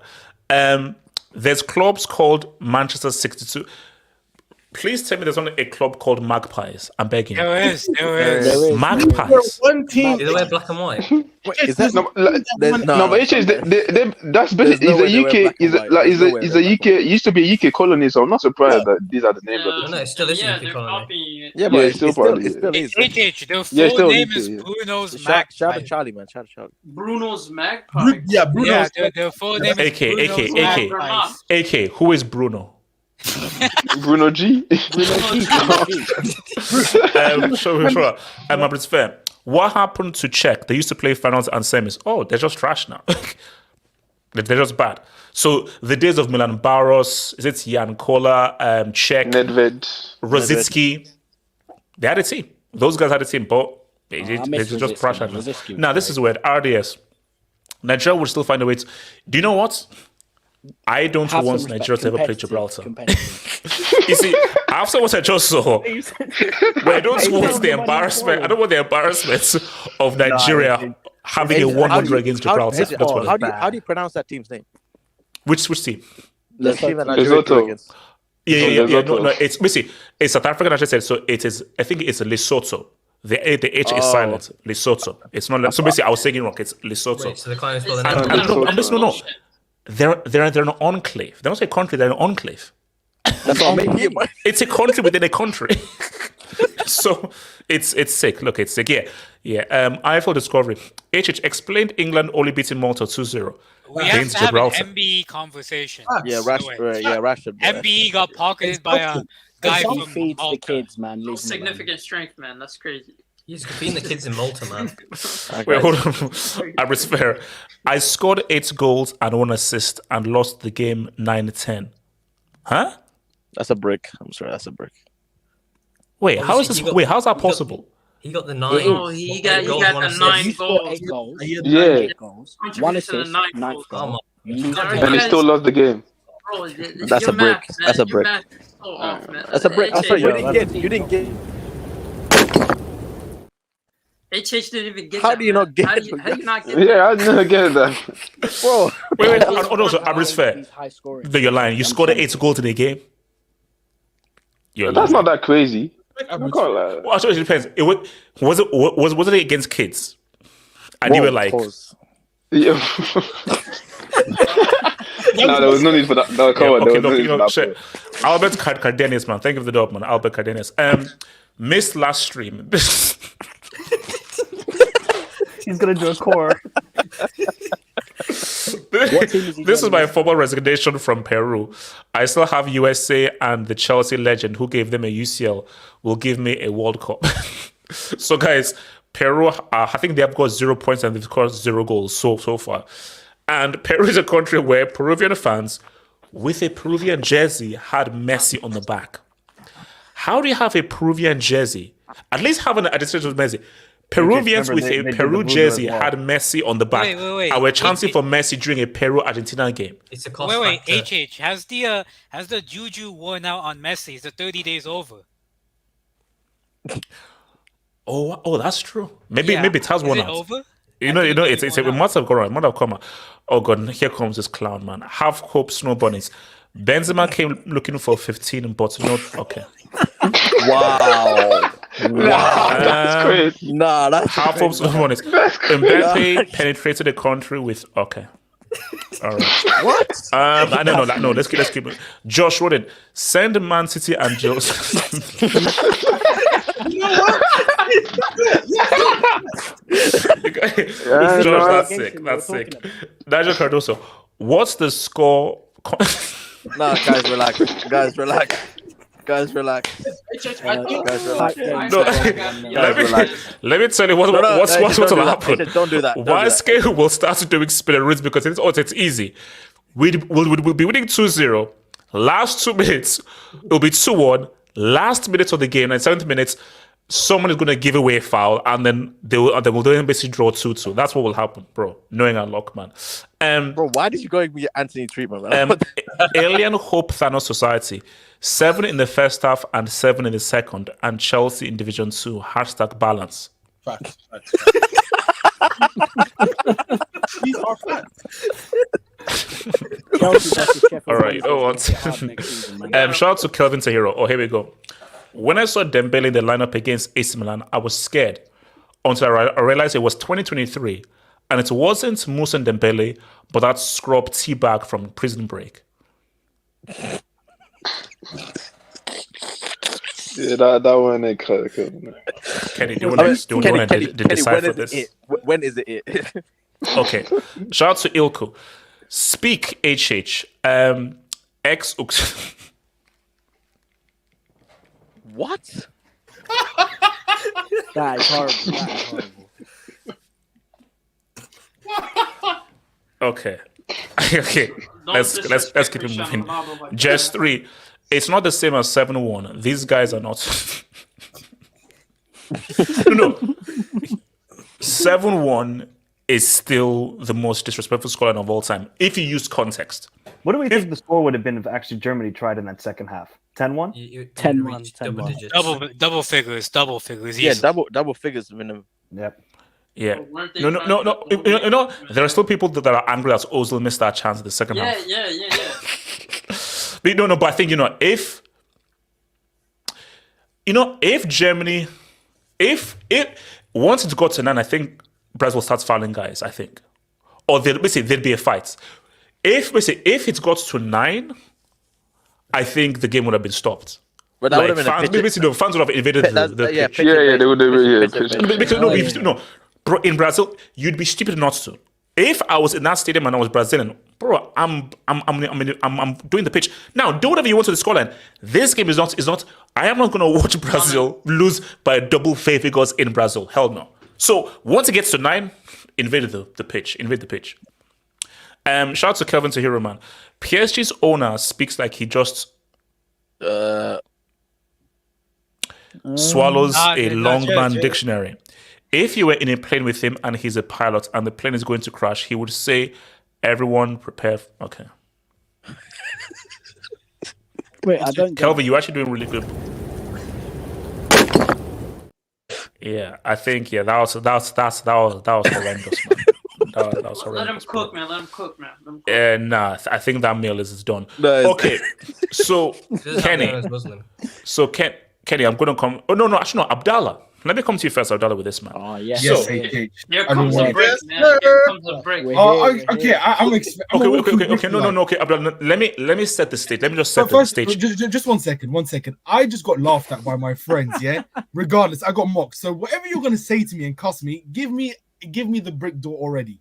I already got Okay, cussed out. Abdallah, let's put that to one side because they Well, I don't expect Cole you will for have the something brick door. to He's say. You can't fighting ask for the for the brick brick door. door. That's Cole still has fighting for the a awards? masterpiece in him, so It's relax. good for me, Now, don't wait, Abdallah, worry. relax. So here's my thing. Okay. Let's set the stage here. Okay. Everton, 10 points deduction for a typical financial fair play thing. You know, during COVID, you over exaggerated the kind of losses you made during COVID. Blah blah blah. Very simple financial fair play for part that they made. 10 points deduction. How do City and Chelsea get out of this? First, Because my thing about the Premier League, by them doing this, that you've set a precedent. Because even if you say that it's not exactly the same offenses, are you telling me, without even researching, are you telling me that what Everton did is worse than what we know Chelsea and City have been doing? Because my thing was, you punishing Everton, you've opened up a whole Pandora's box. We all know everyone doesn't follow these rules, so just it is what it is. Turn a blind eye and let's go. But by punishing Everton, you're like, bro, are you telling me that's how Chelsea rolled with Abramovich on how City rolled is somehow not worse than what Everton did? Because if you're giving Everton 10 points, if Chelsea and City get out of this, then I mean, my Lord in heaven, then this really is the cartel. So Abdallah, honestly speaking, yeah. Do you fear for City pulling up to Scunthorpe next season? I am not worried at all. Wait, hold on. You're not worried about that? Are you not worried about Scunthorpe beating you on opening day next season in Division 3? You shouldn't be worried about getting down to a lower division. And Abdallah, yes, I should. They almost relegated us. So continue. Been there before. I generally am not worried. Our club has said they want to use certain strong words. If they said irrefutable evidence, they literally said we have irrefutable evidence that we are innocent. We are innocent. And let's be honest. No, hold on. Sorry, just like a quick logical thing. If you have 115 charges, let me just land. Quick logic here. This is just in a vacuum. If you have 115 charges, yeah, what is the likelihood that not a single one sticks? Because law of averages, at least 4 or 5 should stick. If you're telling me that you're innocent of all 115, that's wild. So that's you say what? Let's be honest. It's only 6 of them are actually serious ones. It's all inflammatory. I saw an expert. If you search up, there's a guy called Asan. He's a very like a footballing expert. He used to work for City as well. Okay. He has said there's only 6 of them that are serious. One is about the grass, and that's irrelevant. So it's technically only 6. The others are pretty much irrelevant and pretty much inflammatory. If you analyze the CAS case, they UEFA didn't have anything that could stick on us. And you can talk about the time bar and etc. etc. This is the thing. Are we seriously gonna have? If we do get relegated, hypothetically, we get relegated, we would have qualified. You're gonna have a Champions League team who are playing in the Championship, hypothetically, but also playing in the Champions League at the same time.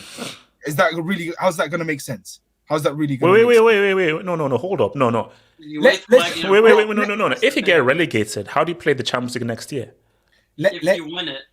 Unless you win it. Yes. Yeah. Let's say hypothetically we win it, but we're relegated as well. Oh, then it is what it is. The first time. But my thing is that I believe the Premier League don't have the balls They don't. to relegate City and Chelsea. Because you know what this is? And see, this is what I messaged in my video because I was on TalkSport. I said, why they're doing this is simple. They want to bring in an independent regulator for the Premier Take League. power from the Premier League. To take So, power so, from the Premier League. so they said, oh my Exactly. gosh, somebody needs to be a guinea pig Exactly. to show that, hey, we can regulate ourselves. Everton, you're a guinea pig. That's what they are doing. So Everton is just the unfortunate victim of the Premier League just saying we don't want an independent regulator because we want City and Chelsea to. They want everybody to have this to be a wild ride. This is the thing. You really do they know who they're missing with? Seriously, do they really know who they're sending such accusations to? First of all, the prince or king, what you want to call it, of the UAE. You're trying to damage relations. Let's be honest.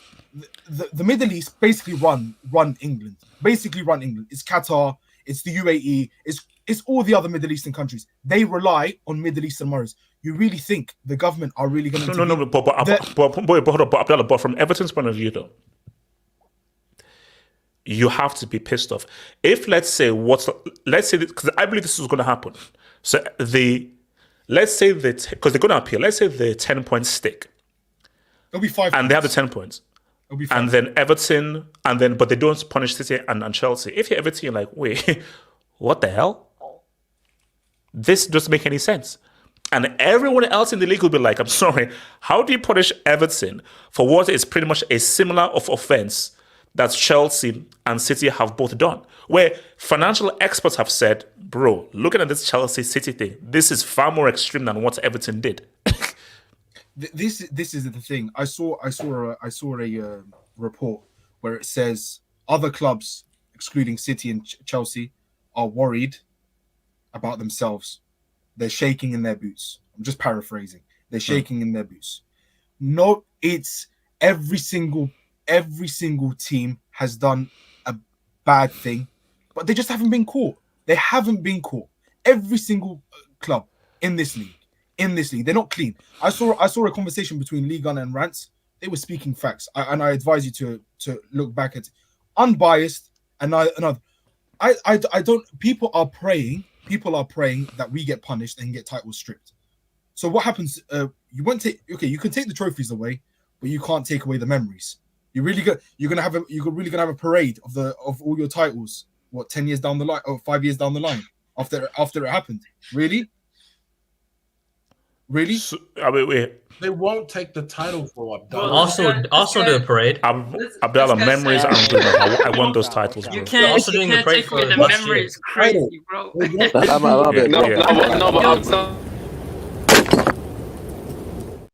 Abdallah, I don't want memories. I want that damn trophy to be kept in that cabinet. Oh, you can't take away the memories. The heck? So Abdallah, you're fine with the memories, but when I look on Wikipedia, I see cobwebs. Bro, there's a cool running theme to this hangout, man. Yeah. Let's be honest. CRC, man. CRC. I don't really think Wikipedia is not something to really reference to. It's not very reputable. No, Abdallah. I'm saying that in the extreme circumstance that they take away all of City's trophies, it's not going to happen. It's very unlikely. No. That's what I said. In the unlikely scenario, it happens. I don't want just memories. That'd be pissed off. Oh, you can't take away the memories. No, it's about trophies. Because now here's the thing. Juve fans still claim those 2 trophies they won. But I'm sorry, bro, you are deluded. They don't exist anymore. So when you look at history, you can say, oh, we still... No, I'm sorry. History has said that those 2 trophies Joe Calciopoli have been stricken off. They don't exist anymore. You can have the memories, but the memory is going to be tainted at the end of the day. Yes, of course it will be. It's going to be tainted. And another charge, which is the Mancini one, where they're accusing us of basically...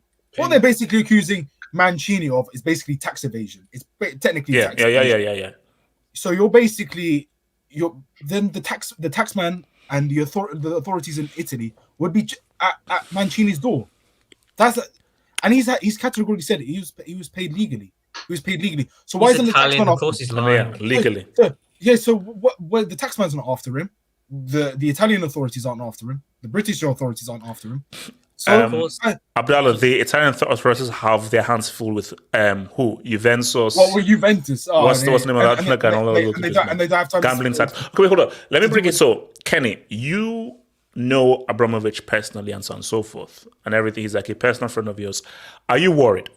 Because Kenny, we all know how Bram rolled. Are you worried that these charges will stick? Because Kenny, should we induct Boli for self-snitching? You see, I think the thing is that I would say yes, but probably not. You know why? Because I think it's a smart. Self is smart. Because the thing is that if you're found guilty, at least you can say it's like a criminal. If you cooperate with the authorities, you can still get Rico. No, obviously, like you can still get time served and all that stuff, but you get lighter sentence. The way, for example, the way Man City are going is the highway. They're doing like a YNW Melly. Like, if you get caught, like it's death sentence. Obviously, if you can get away, but it's true. No.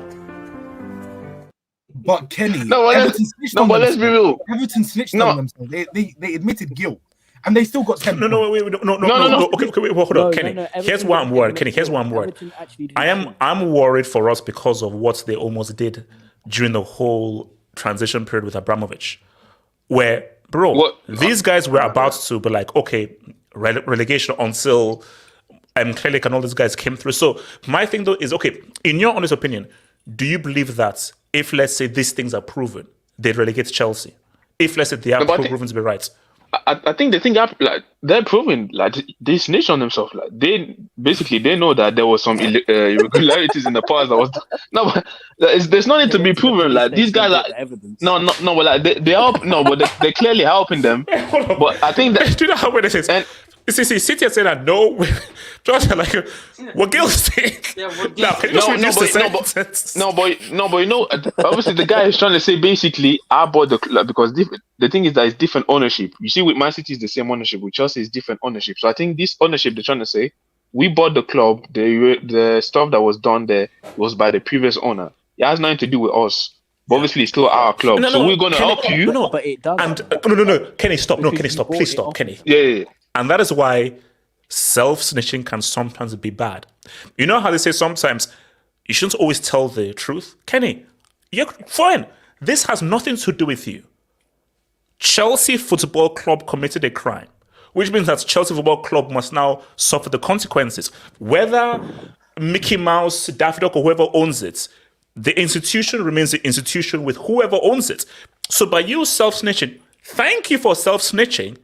But if you committed a crime and you want to show that we can regulate ourselves, you must pay the cost. So, Kenny, I ask you, why would you self-snitch, thinking that you could get a lesser sentence because you self-snitched? No. The thing is that you can pay the cost, but because the skeletons are there. So sooner or later, probably someone might find it. So might as well get away now, and then get wait, pause. Mods.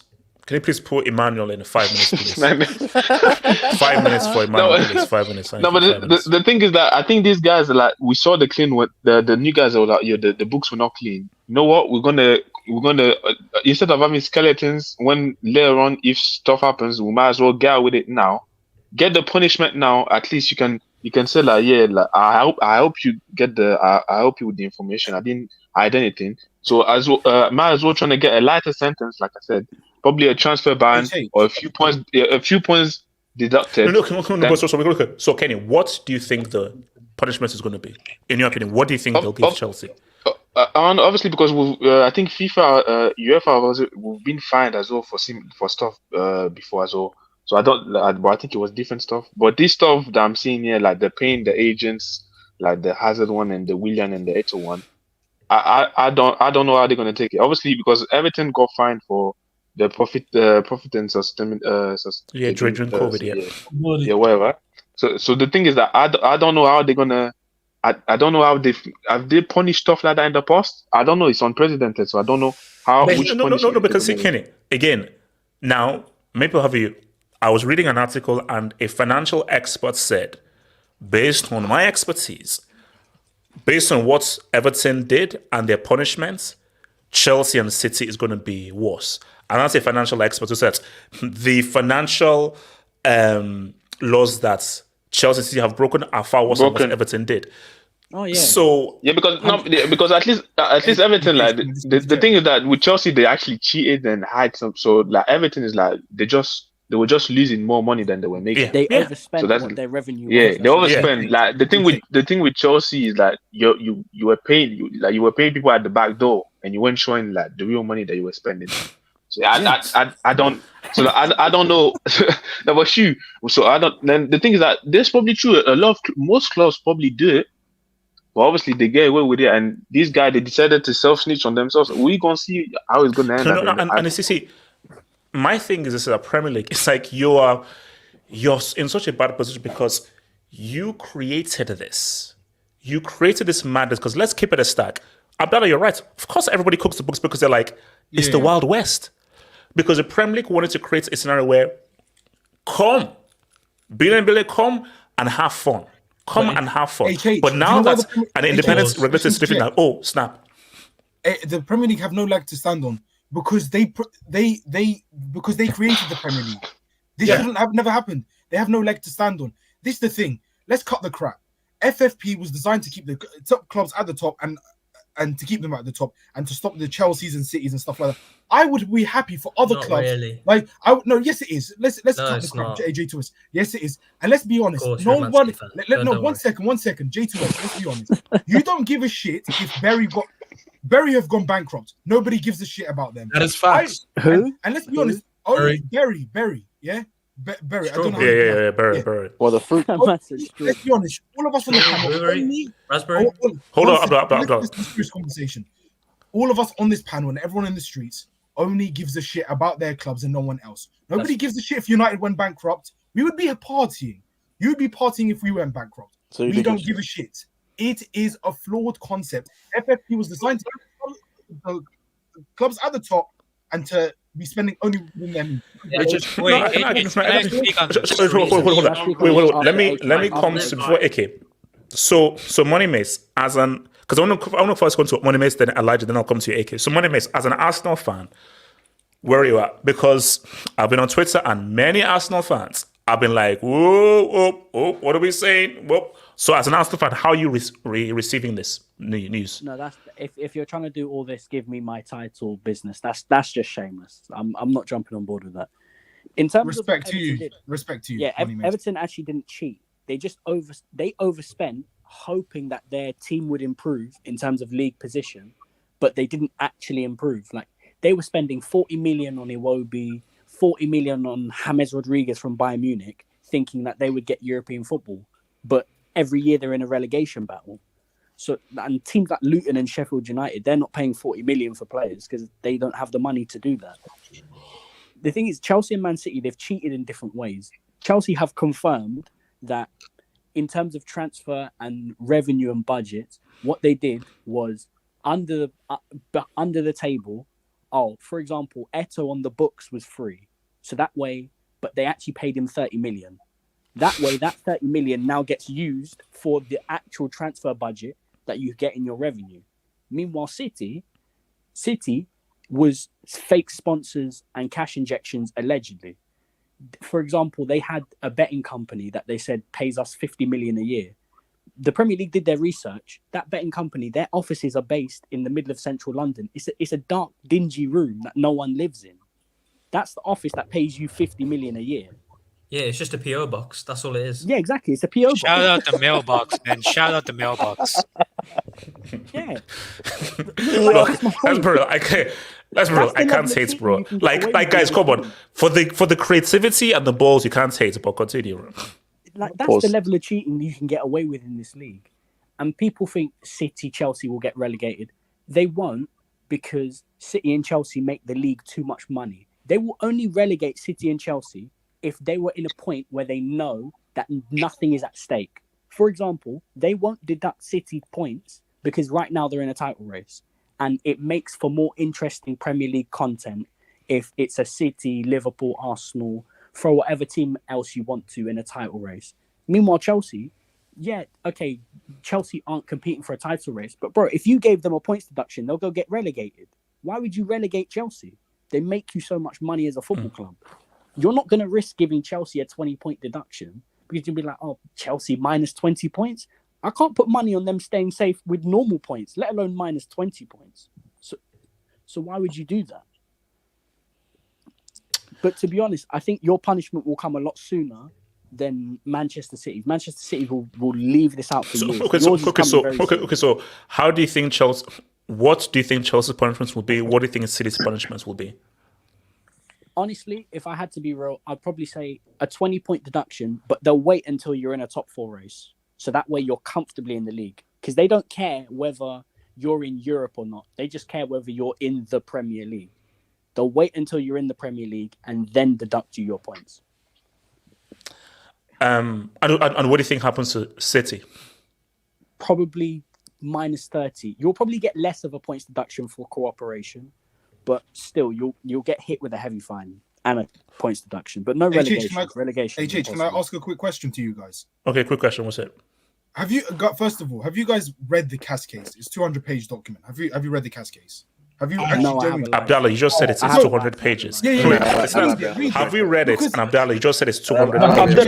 Have you read it though? Have you read it? Okay, Abdallah. Thank you, Abdallah. Have you read it? I will read it. So you have to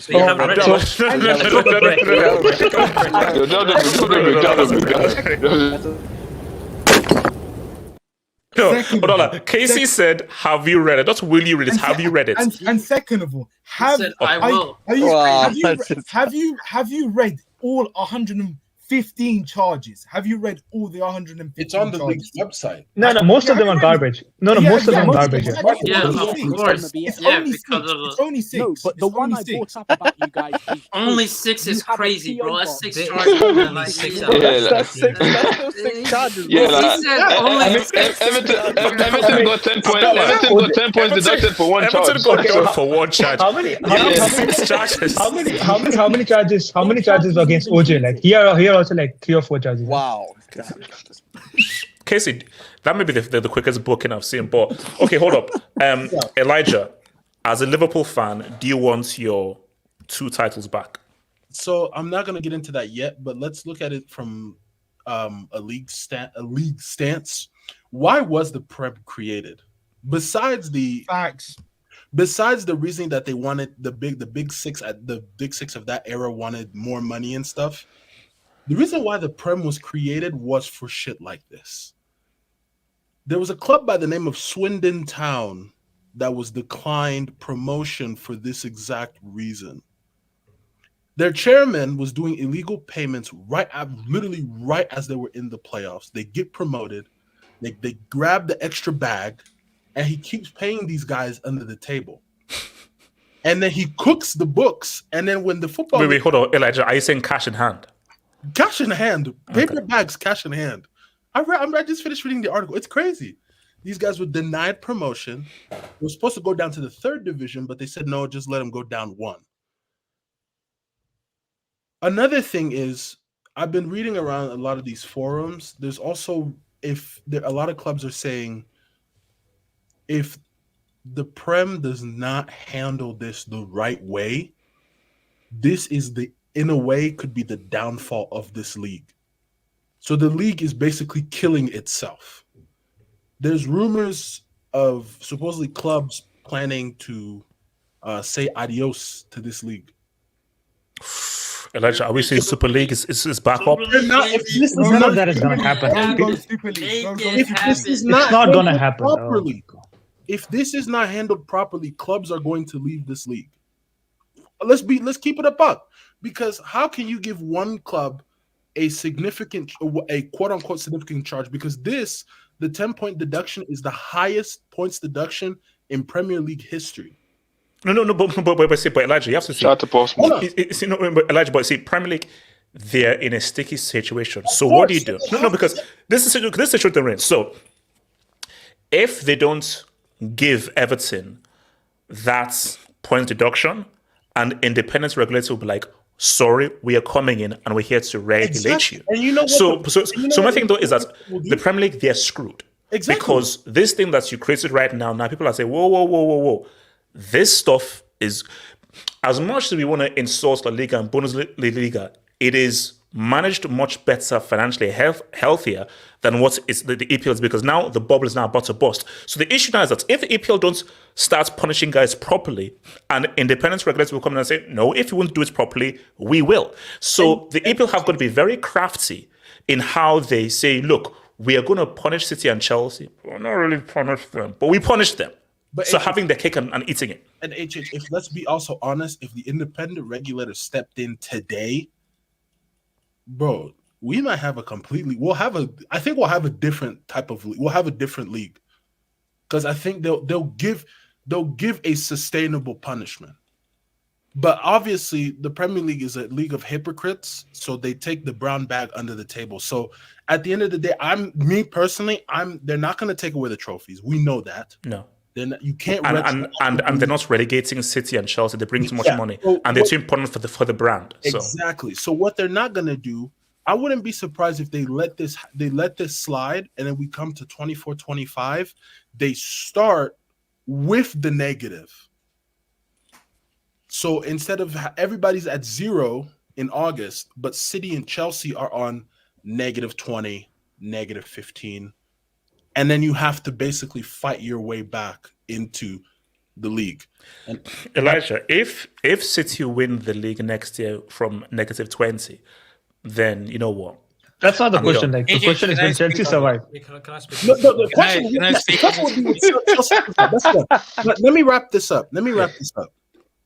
If the Prem does not handle this properly, because I'm standing up to football terrorism, but if the Prem does not do this, if they don't handle this right, the Prem is dead. The Prem is eating itself alive, literally. Yeah. All right, so before I come to AK, guys, please hit the like button. Please smash those likes mods. Smash those likes mods. Please give me those likes. Please like the vid. I'll truly appreciate if you can press like on that vid. Thank you. Like that vid. AK, talk to me. Firstly, I want to start with a fun fact. 6 out of 115 is the same amount of duels that Gibraltar won today against France. So. Oh God! Wow. Thank you for that stats. Shout out to City, man. Go over it. Here's the thing, I did see like the 115 like charges. Yeah, only about I think 6 of them are actually like serious charges that like something serious like relegation or something is a. But okay, it's still 6. Yeah, so. It's still 6. So like that's still something, but. I mean, I look at this logically, For City, here's a simple thing. You go through Man City's sponsor list, and you look at like companies the likes of Etisalat, Masdar. These companies are all owned by Sheikh Mansour and basically the Kingdom of Abu Dhabi. Like so many of Man City's sponsors are literally like they own them. So even logically, there's something shady going on here because this isn't even though like what is it? Relative ownership, like ownership for between different relatives is like available in the Prem. It's not illegal in the Prem, but Sheikh Mansour is literally owning companies that are sponsors of Man City. Sheikh Mansour is literally what it's not fake companies, but there are companies owned by him that also sponsor Man City. He's basically investing his own money into Man City, which is not illegal, but investing it through sponsors that's dodgy. So yeah. I don't know what about that, but the thing with Man City is I think because they're saying like they think they're innocent. They think that they're not, nothing is. They don't think that they've done anything wrong. This case will drag on with them for a couple years. This case will drag on for 4 to 5 years because neither of them are gonna budge. And Man City, the burden of proof is ultimately up to the FA to get something out of Man City. the burden of proof is not the Man City in this case. So that's the point here. On Chelsea, though, you might be screwed for the one reason that Todd Bowley himself has literally said, we believe there's something The snitching bitch, wrong Todd here. Bowley. Man, I calling him Todd Gunner, man. So Kenny. when Todd Bowley, who is himself, in my opinion, I choose to believe this guy knows what he's doing in the world of business. If this guy himself says there's something wrong with these deductions and like stuff like that, then you might be screwed. No, but my God, but Paulie, I why would you? No, do because that? because there's a no, because I think he believes there's a possibility that it was much worse. So he's just giving them like scraps so that they don't look beneath that. 100%. It could be much. And Casey, why wouldn't they look even? If they say, "Oh, we've done this," then let's look further and fully investigate to see the extent as to how deep this truly goes. Why are they just going to stop at the surface? That is this? Oh, let's go even deeper. So my thing, no. So okay, so no. Okay, no, they can. That's true. Yeah, so that's the issue here with Bowley. I mean, maybe he's just trying to do this so that like they don't check further, and he probably gets the minimum punishment possible. That's probably why he's trying to like do this. Because if, for example, if it takes 5 years and City are found to be like guilty of all the charges that they have been guilty of, then that punishment might be big for City. Can I just? But my thing though, AK though, is that the Premier League like it because it doesn't undermine their power. No. See, my thing though is that again, how is it that you were so quick to punish Everton and it's now going to drag for City, or Everton's was so clear, plain and simple, and so cut and dry? Whereas for City's, it's a bit much more of a grey area. But just but everything I've been reading is that they know Everton won't get relegated. City are not cooperating. That's why City are not cooperating. They're going head to head with the governing authorities. Wait, hold on. Wait, okay, finish your point and I'll come to Zeman. Okay. Yeah, another thing that we're forgetting is that the City thing, it's a case from 2007, 2009 to 2020, 2009 to now. So no, that's incorrect. It's from 2007. It's from 2007 to 2018. 2007 to 2018. So that's basically all of like pre-Pep and like the 2 years after. Yeah. Okay. Yeah. Can I just also add? You do know we're audited by Deloitte and KPMG. So you're not only going to be accusing Man City and Sheikh Mansour. You're going to be accusing billion-pound corporations like KPMG and Deloitte. So Deloitte, good guys. Deloitte's been accused of fraud, haven't they? Deloitte is a fraud company, bro. Like what? Casey, can you please spit some facts, bro? Casey, spit some facts on this guy, bro. This guy's saying Deloitte like we're supposed to be like, oh, Deloitte. Even KPMG's been accused of fraud behavior. Auditors don't lie in the past; they do it all the time. That's one thing that comes to finance. Auditors the problem with Coutinho's mindset is that he thinks that just because you're getting another third-party entity that's doing your auditing means that they're clear for the goal compared to what the FA has against you guys in terms of court cases. Okay. So Zeman, thoughts on this, bro? Zeman. Yeah. Again, going back into it, I don't think the Man City thing is going to be resolved within this year. I think this is a case that's going to go on for a while. I think if anything, this is just going to be one of those cases that gets trapped in court for so long, and we're not going to have a defined like verdict until like 2 years from now, or like even a year and a half from now. So then it's going to be decided what's going to happen next.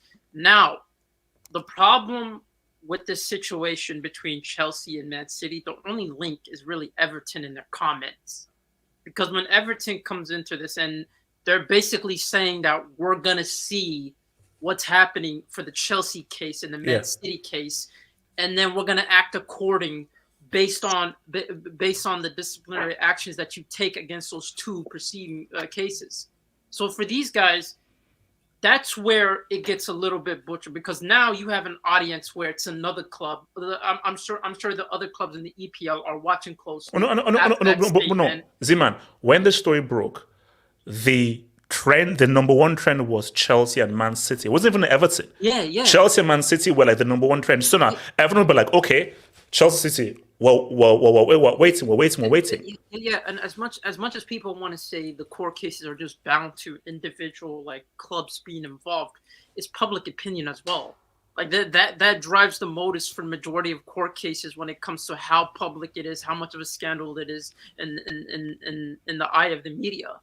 And I feel like with this type of situation and the fact that the appeal that Everton are obviously going to make an appeal for the 10-point deduction, I feel like in that case, what happens in that case if they let's be honest, let's be honest.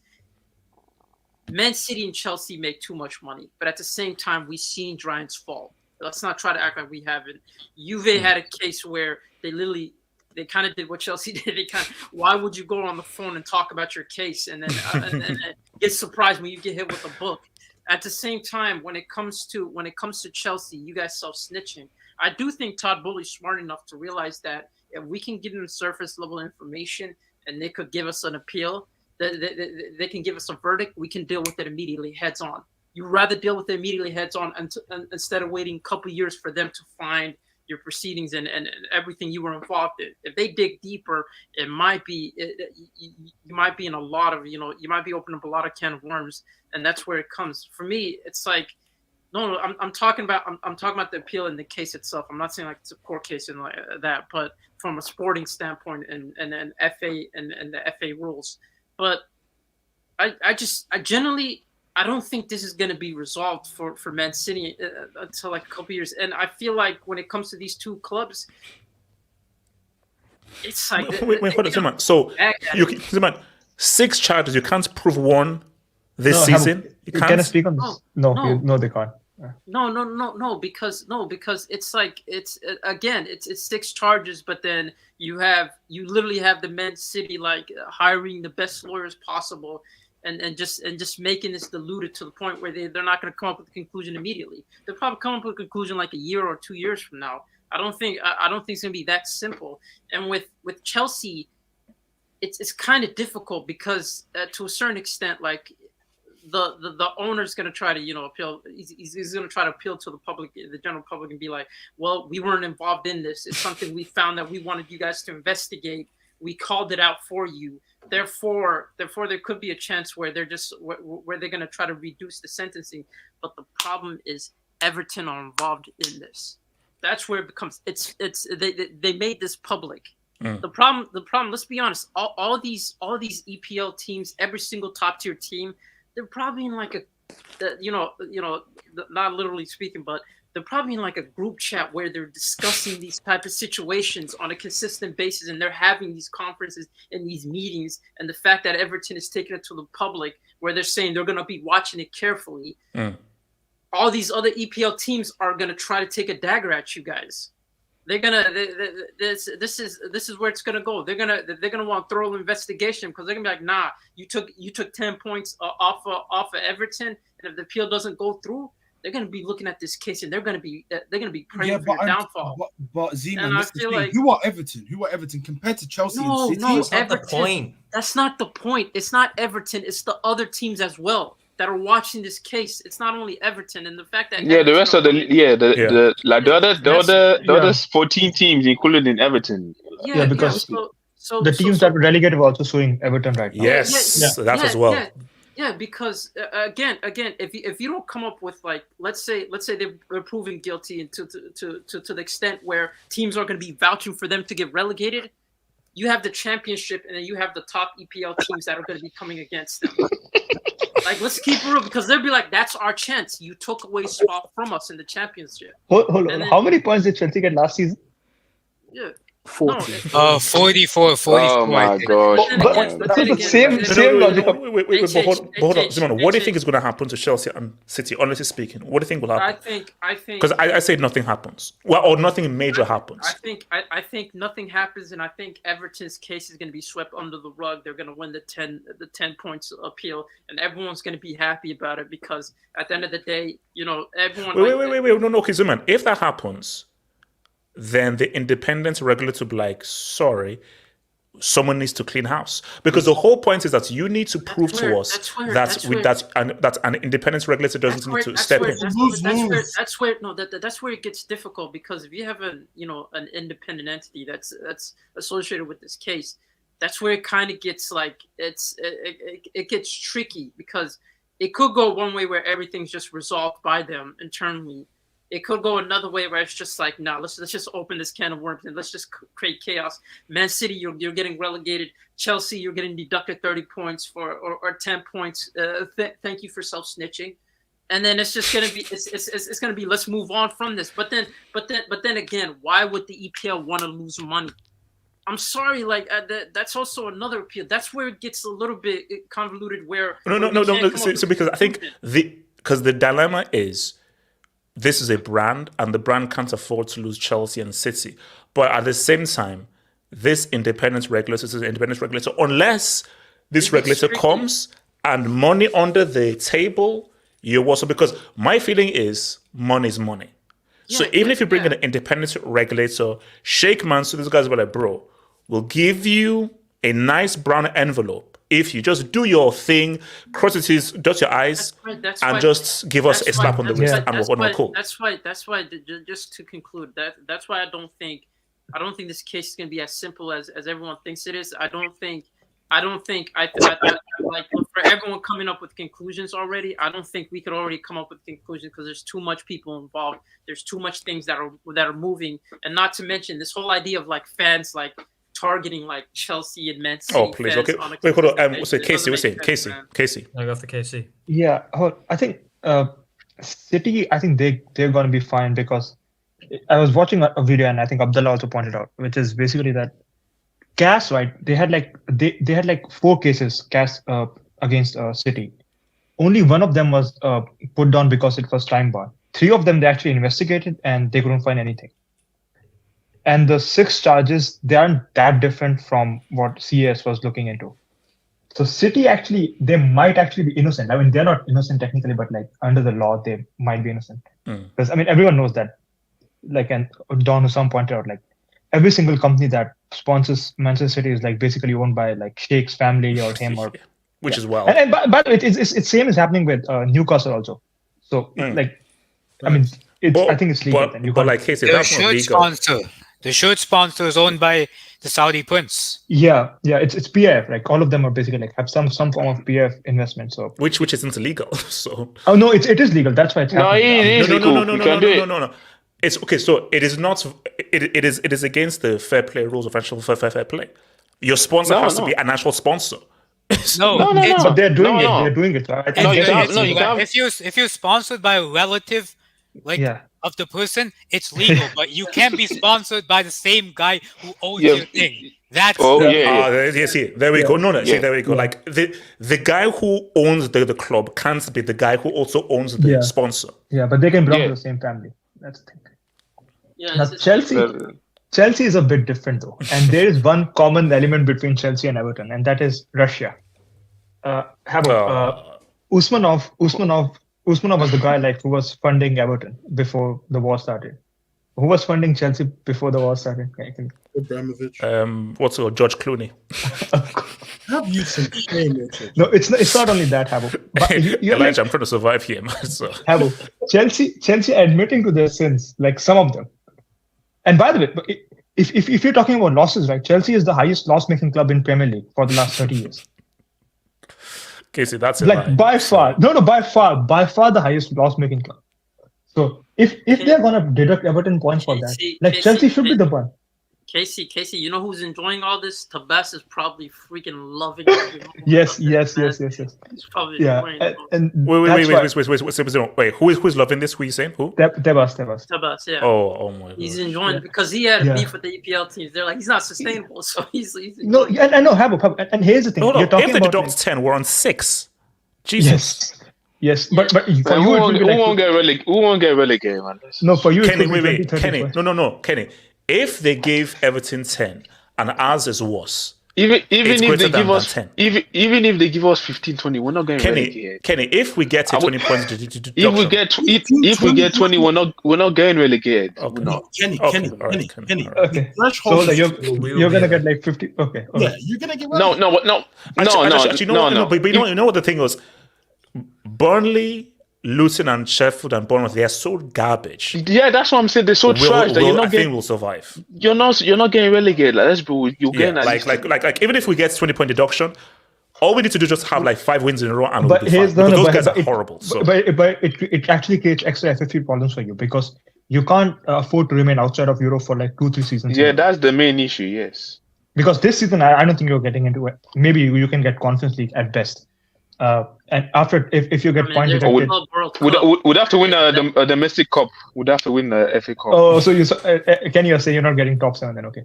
No. I say if we get the deduction, that's what we'd have to get to like. Okay. So Casey, what punishment do you think Chelsea are going to get? So what I'm reading, they're saying like 20-30 points for Chelsea. Yeah. 30. Yeah. 20 to 30 points. Yeah.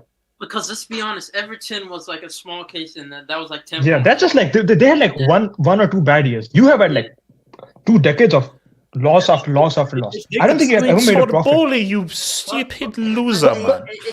You know what makes this difficult? And here's the thing, Zion, let me say, why can't they make Chelsea a sacrificial lamb though?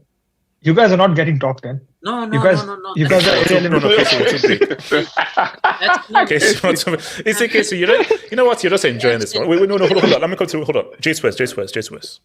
Yeah, can you just show my AV quickly? Oh Lord. So we're not going Dark Knights now. Oh my God, they actually have Bowley in there. That's the Joker. I told you, it's an inside job.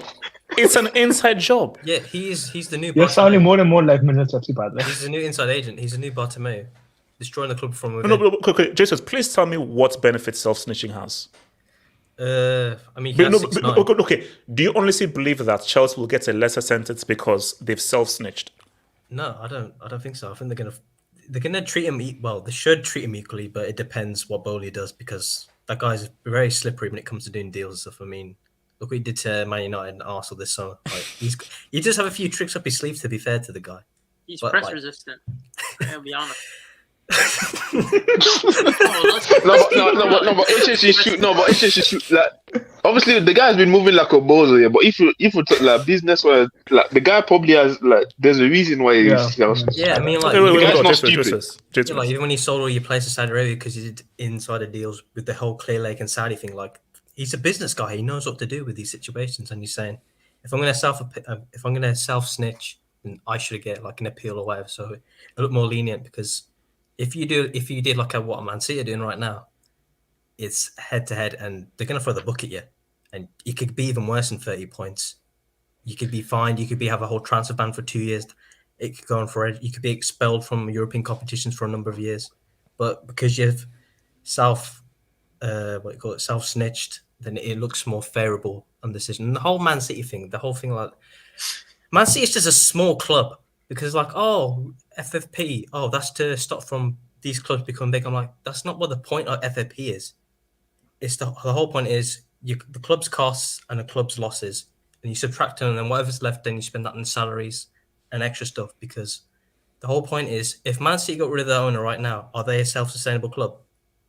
No. If Chelsea under Roman Abramovich, if he suddenly left, which he did, Chelsea were not in a good position to make losses all the time. Yeah, we've seen that with Bury. We've seen that with Derby. Look what happened to Derby. Their owner spent so much money. Once you couldn't fund it anymore, they got relegated and they were fined loads of points. That's the whole thing. FFP is to stop these clubs from overspending because if their owner suddenly leaves, they're going to be left in a black hole, and there's going to be a void, and you can't come from anybody back from miss Man City if they leave, man. And the whole point is that people are saying, "Oh, their brand will be effective." Man City, I'm like, Man City on that big, like if it was a Liverpool or an Arsenal or even Man like United. a Chelsea, I mean, like No. Chelsea is not self-sustainable. Chelsea is actually no. He's talking about the brand. The status of the club in you. No, it's just I think for me. J2S. I think the thing with City is what they represent now. Yeah. And everything. But it's true though, because remember, we have to think about England and England's psychology. England's psychology is about tradition and history. England don't give a crap about Man City. They actually hate them. England care about really fair, Liverpool, Arsenal, Man United. to Okay, be put fair, Chelsea there, but really, it's really Liverpool, United, Arsenal, because those guys are like represents the tradition, the branding, and everything. I mean, So- Everton also, if you wouldn't the league be more competitive? But Casey, that's why I find this odd because I'm like, wait a minute, these are one of the founding fathers of this league. Why would you punish them? Yeah, because it was Liverpool, United, Arsenal, Spurs, and Everton. They were the Yeah, they've never been relegated. Yes, then. Yeah, they've never been relegated. They were the founding fathers. So And some clubs have like same number of relegations as saying big Casey. so people saying if Man City get relegated, it's just going to be a really damaging brand on the Premier League. I'm like, it will to a certain extent, but not that big because they don't have the grasp for the. Look at the fan bases just in general. Like Man United's, Liverpool's, Arsenal's, they're global. Even Chelsea, it's global. And even when you look at when the Premier League was founded, it used to be called the Barclays Premier League. I don't know if anyone remembers. It used to be called the Barclays Premier League. Who bailed out Barclays Bank in 2008? Sheikh Mansour. What did he do in 2008? He brought Man City. That's fact. So he gave him the back door to buy a Premier League club. People don't realize this. They don't look at it. He bailed out, I think it was 3.5 billion. He bailed them out.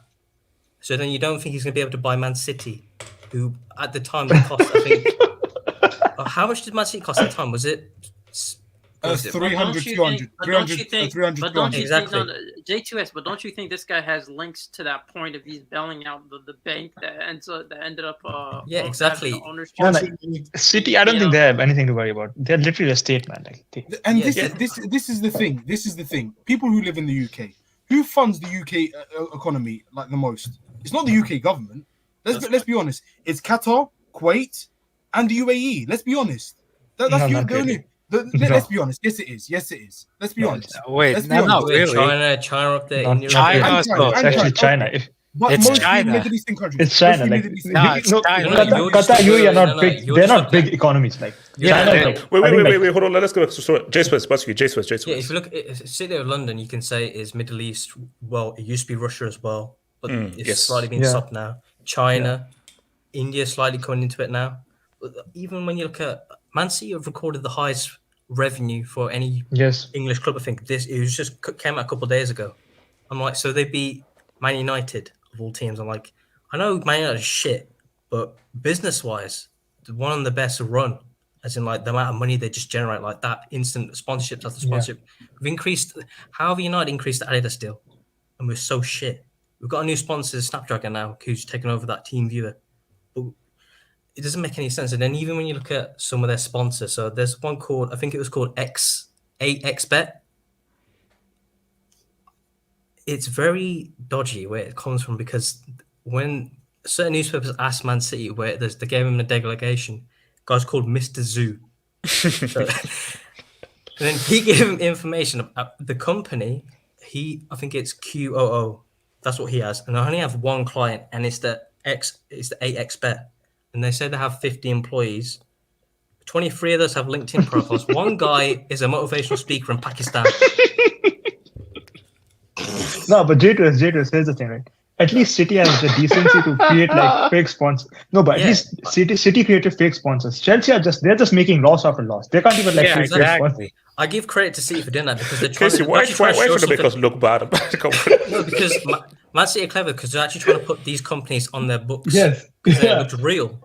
And then Brown was just funding money into Chelsea, like without even creating he was just chucking it in, like without anything. Guys, Like, these are fake companies. Hold on, guys. Can we please pretend to be like Chelsea's defense? What's her defense? Do we have a defense? No, that's why it's Bowley self-snitches. Like, we haven't got a defense. We haven't. You have to pay some. You can defend yourself, like. You guys. Money. No. This is weird. So you're saying that we're just guilty, so we don't even have anything. If you cheat, Chelsea's cooperating, so obviously, like, you have some guilt there, like. Yeah, but the thing about Man City is how do you create a company in the same weekend and you get sponsored by them? Z-Man, you can say what you want, but this is why things are now in disrepute because Z-Man, give them a job for at least being creative. Yes, at least they're trying to scam, man. At least they're creative scammers. But they were Yeah. gonna be caught one way or another. Like, did they think this was just gonna carry on? Like, nobody's. Yeah, gonna H- Hold on. Wait. J Swiss and then come to AK. J because, Swiss. because Man City are state owned and they've got unlimited amounts of money, they can make these fake companies like anyone kicking up a fuss. It's not that hard for these type of people. You'd say like Mansour, because he can do that. I do think, like Abdullah was saying, it's 6 charges, and I'm like, Everton were found guilty, and it was just one charge, one little FFP breach, and they've got Leicester City and I think Burnley coming after them as well, because had they been given that 10-point deduction in previous seasons, Leicester and Burnley would have stayed up. So don't forget, if Man City are going to get charged, it's 6 cases that are quite serious.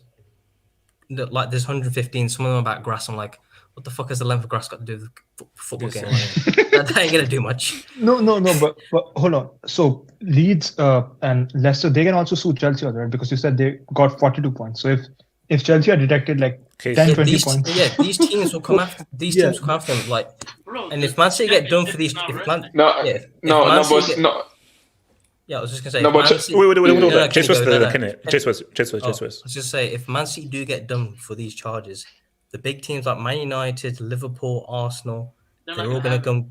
The history of English football, you'd say, they're gonna come at the establishment that Man City like to call it. They're gonna come after City really hard. Yeah. Let's see what they do. Right, so wait, Kenny, and then wait, about to say Kenny, and then take some jumps, Kenny. Yeah, no, but the thing on the Everton one is because like the Premier League have known about this like for quite some time, and they only like decided to, because like it's been since COVID and this time there, so it was like years coming for Everton.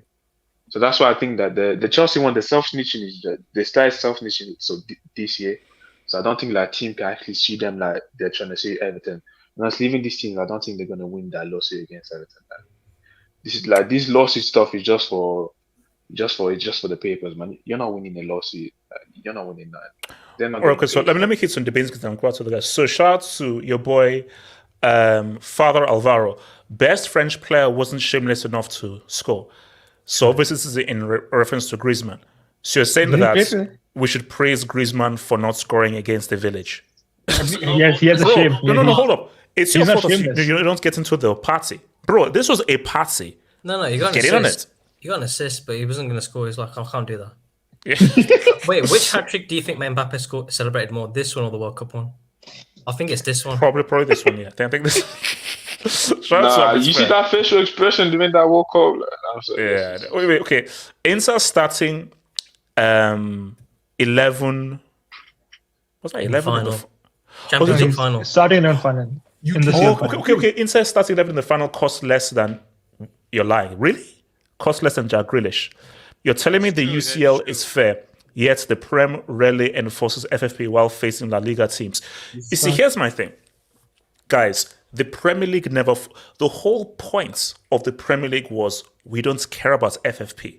We just want money. Bro, look at Abramovich, bro. Like, the moment Abramovich came in and we're just spending money like mad, like, bro, of course FFP doesn't exist. Like, there was no FFP them times there when Abramovich... But FFP existed because of Abramovich. It's already happened, though. So, my thing is, the way that the Premier League was built and its foundations goes in complete opposite to what FFP is about. The whole point of the Premier League is we are not like other leagues.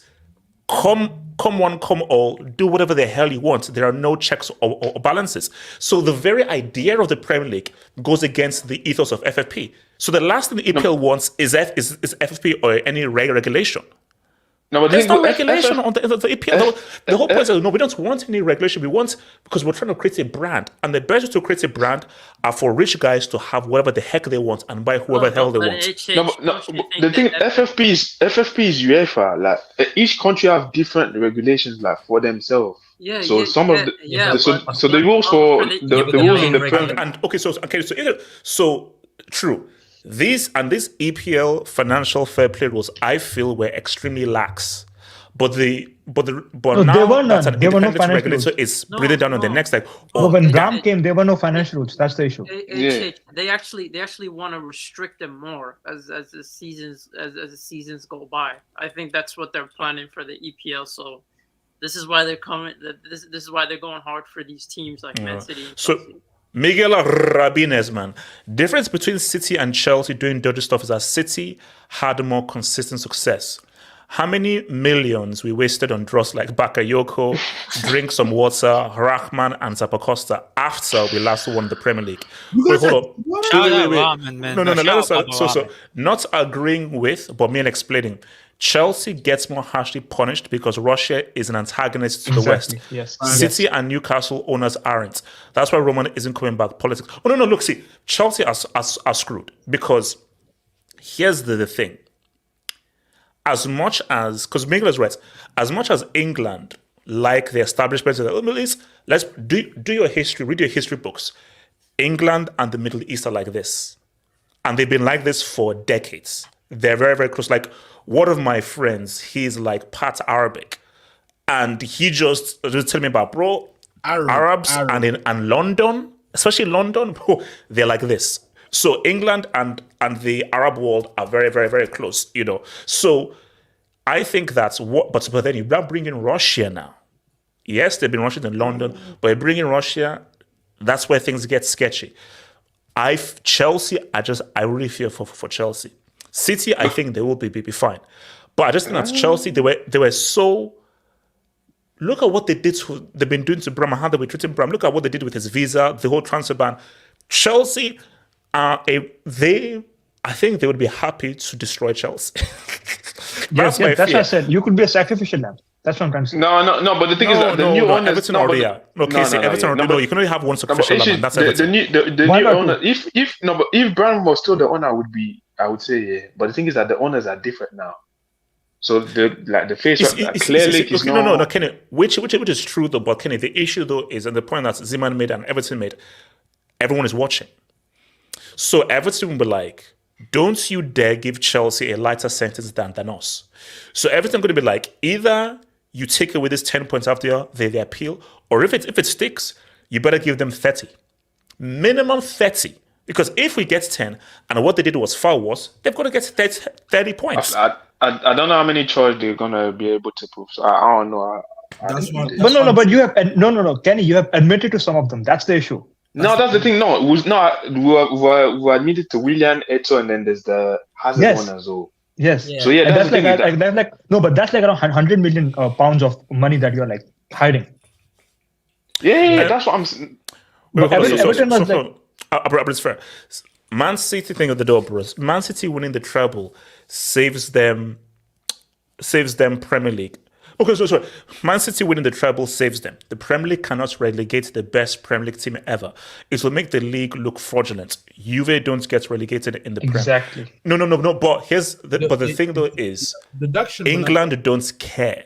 England care about Liverpool, Man United. No.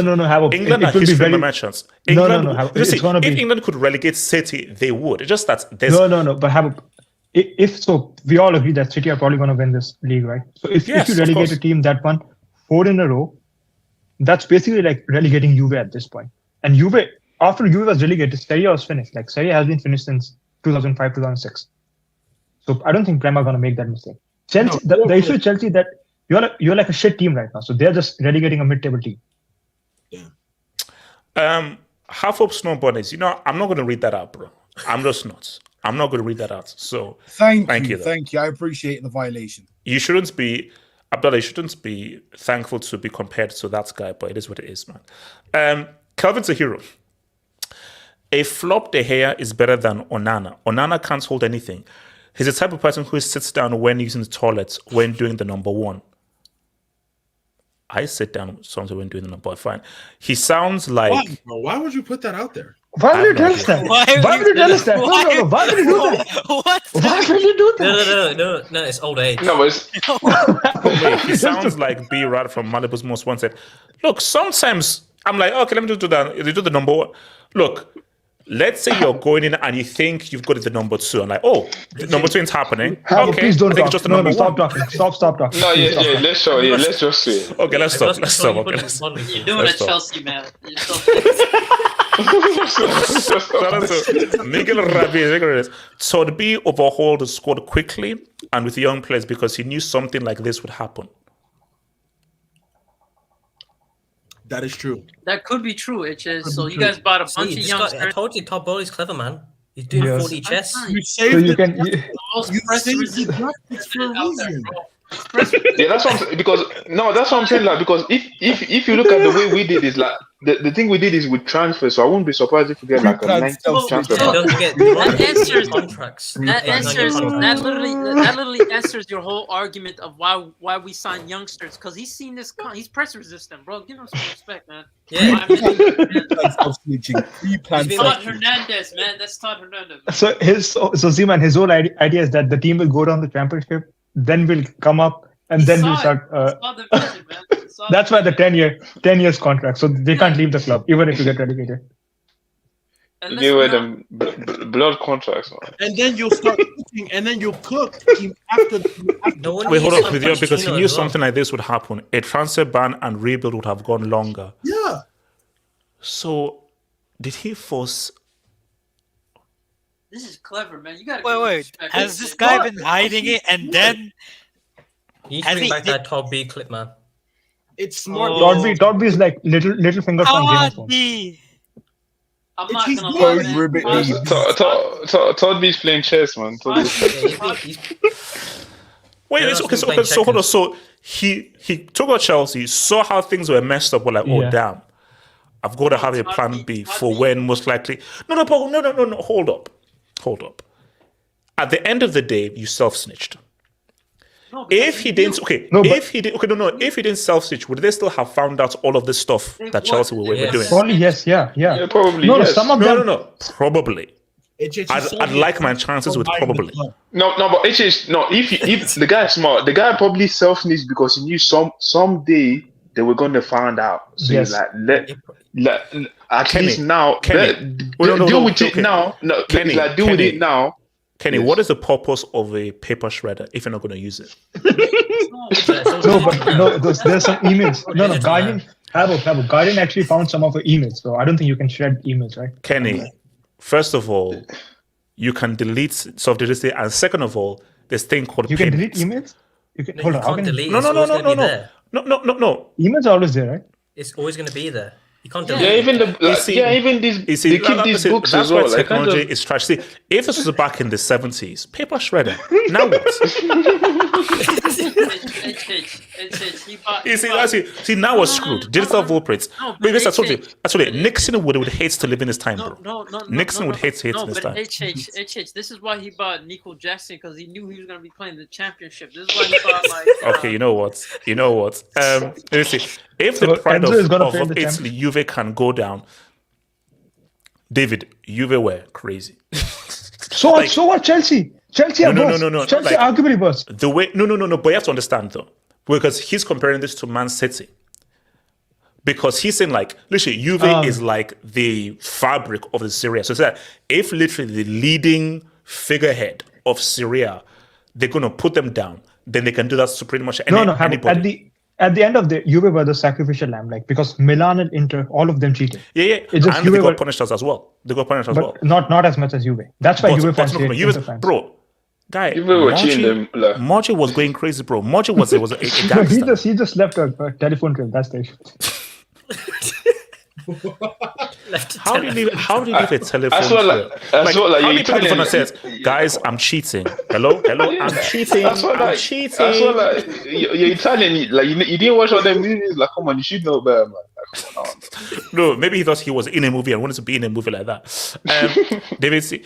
HH, Zimbabwe are confusing families finding players of dual nationality to come represent them. We lose or draw to them. I'm bleaching my skin. Oh wow. Wait. To who? Gibraltar? No, it's Nigeria. No, Zimbabwe. We're playing Zimbabwe next.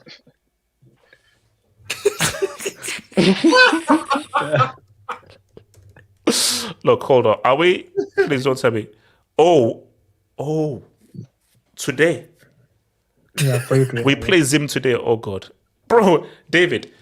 If we can't beat an enclave, we couldn't beat an enclave. We're now facing an actual country. So, bro, if we can't beat an enclave at home, I think we'll struggle against an actual country. So, bro, Zim. Oh, man. Mugabe will rise. Jesus.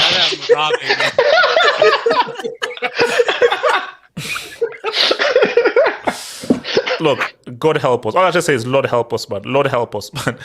Tahiro, Dembele plays like Peter Crouch on the wings. No, respect Peter Crouch. Respect Peter. Respect Peter No, come on, Crouch. don't, man.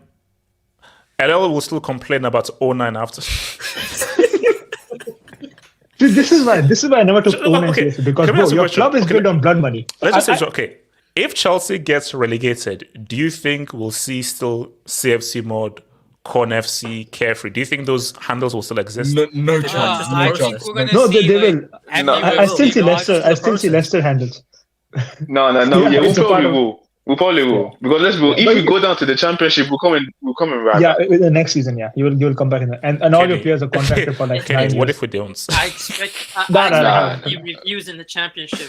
You can't be like But- you gotta When you, but Zeman, they do struggle No, against that would like be low sick, blocks. right? If Chelsea get relegated, that would be no, but that can't happen. Nah, they wouldn't dare. They wouldn't dare, man. They wouldn't dare. Yeah. You beat Millwall. Relax. RDS. Chelsea reported themselves. That's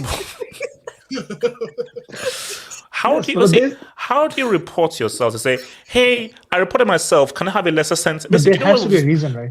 Because do you know what was so crazy?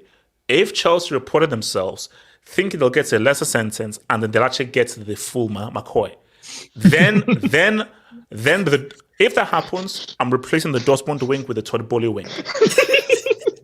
Then I'm building a wing for Todd Bowley if that happens.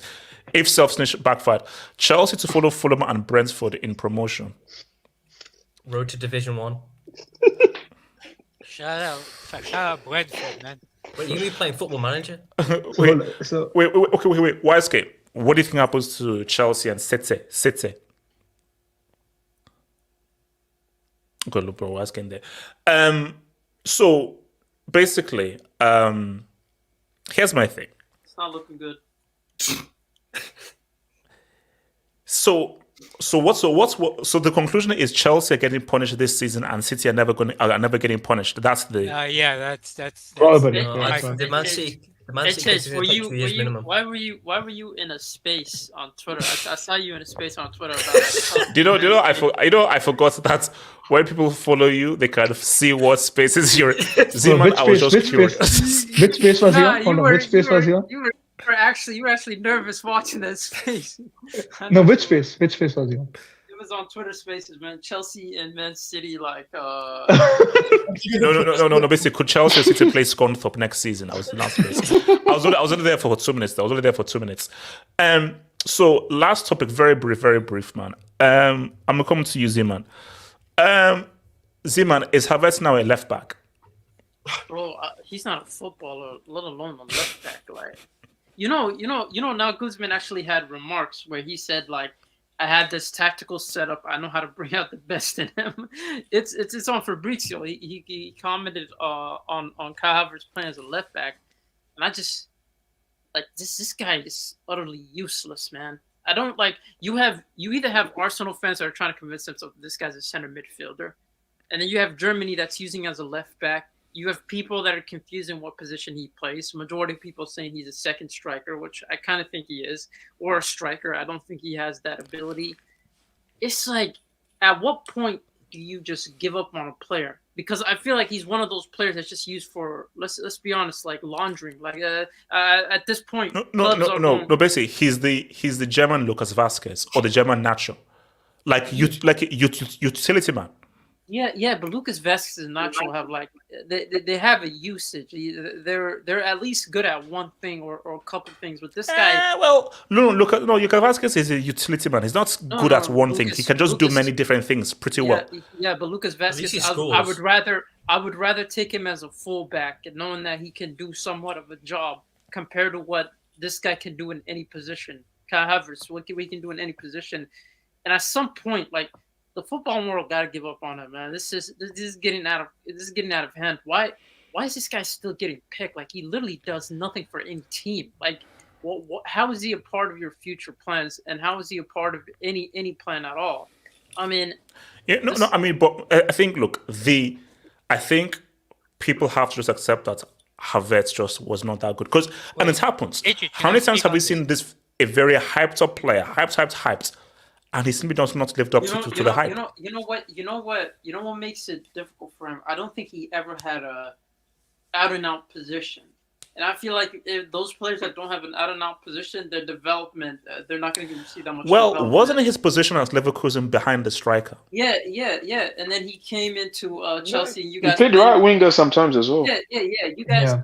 He came into Chelsea. He came into Chelsea, and he ended up playing as a DM, as a midfielder, central midfielder, left, right, center.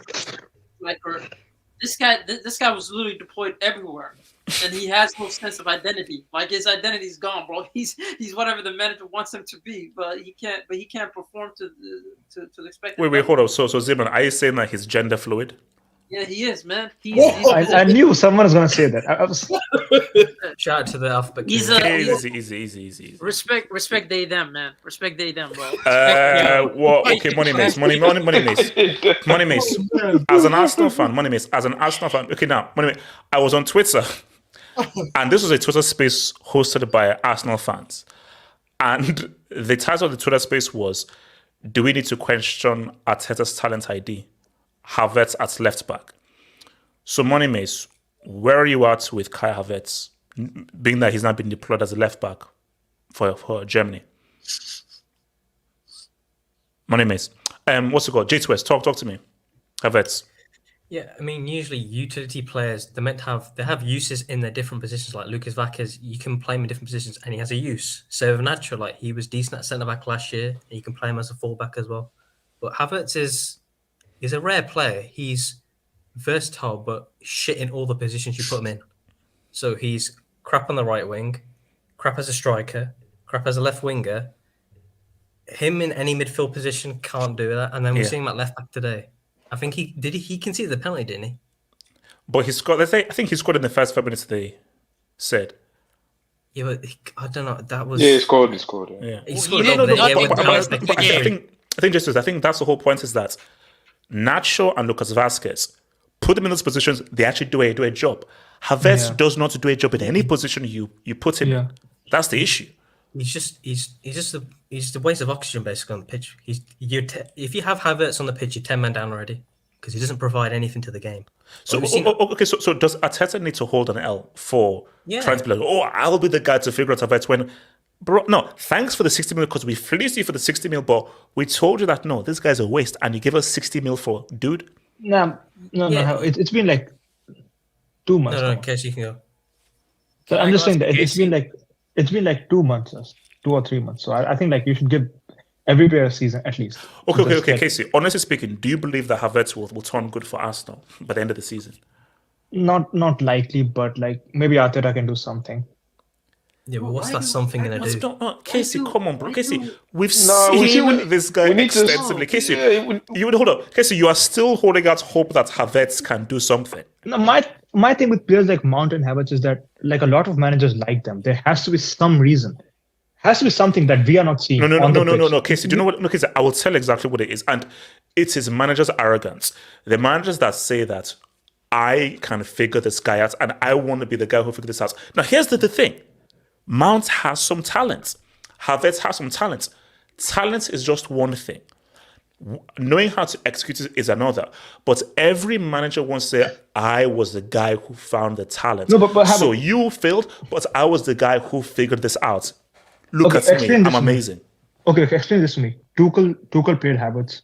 Francis played Havertz. Potter played Havertz. Flick played Havertz. Now, Nagelsmann is also playing Havertz. And Arteta is also playing Havertz. Like, these are not bad managers. Okay, Francis is a bad manager. But like most of them are decent managers. There has to be something that we are just not seeing right now. No, Casey. So there are players who look really good in training, but come the match, they don't look good. So when you are in training, like, man, this guy looks good. When you do 5-on-5, you do triangles, you do like, well, this guy looks good. But then once you now get into the match, like, it doesn't happen. The thing is with managers is training is training. The match is the match. If a guy, Hazard was a horrible trainer, horrible. Come the match, he said, what's up? So what I believe the issue is that he probably looks very good in training. So they're like, bro, this guy looks amazing in training. I'm sure that he will eventually come good because a guy that looks good Tuesday training, Wednesday training must look good on a Saturday. But we've seen this for years now. And Casey, the sample size is too vast to be like, and Casey, we've tried every position: striker, No, that's support that's striker, wing, free role, midfield. We've tried every. He's played every. left back. Casey, now we have left back. Casey, Let's I'll just take the say best with you. defender. He's going to be the reserve keeper next summer. He's tall. Okay, maybe. He's tall, lanky. What's it called? Stretch Armstrong. Shout out to Pedro Pascal and what's called Mr. Fantastic. So AK, what are you saying, bro? That's horrible. Yeah. Before I speak on Havertz, firstly, Turkey, I don't care that you won after what happened in the Euros. I'm never gonna rep you ever again. Turkey semis. J2S. Okay, you know what? I'm gonna bond out that video. Someone said dark horses. Someone said dark horses. Guys, we all okay. Hold up. Everybody has a bad take. That is my number. Everyone has a bad take. No. Are you saying that nobody has ever had a really? Everybody has. No. We had a members hangout where we said that what has been your worst take. People had worse takes than that, bro. Okay, yeah. So okay. I'm just waiting for that merch to drop. Yeah, but on the Verts, I mean, okay, he scored the first goal today, but I watched the entire game? I couldn't be asked to watch France play Iraq, so I watched this game because it's actually quite interesting. The second goal was scored because he didn't clear a ball. And the ball got crossed in, and the player scored. It was a very good goal, but it came from his side. And the third goal is because he handballed it inside the penalty area. He gave away a penalty. So even as an attacking, inverted left back midfielder, false number 3, false number 4, all of that bullshit, this guy isn't good. So, AJ, here's the thing. Managers want him because they look at Leverkusen clips and they say, "Oh, I can bring that guy back. Oh, I'm gonna be the guy that brings that guy back." Okay, how good was that guy at Leverkusen though? He was good. But here's the thing: at Leverkusen, what works did not work at Chelsea, does not work at Arsenal. So you have to adapt your game. But this guy didn't adapt his game.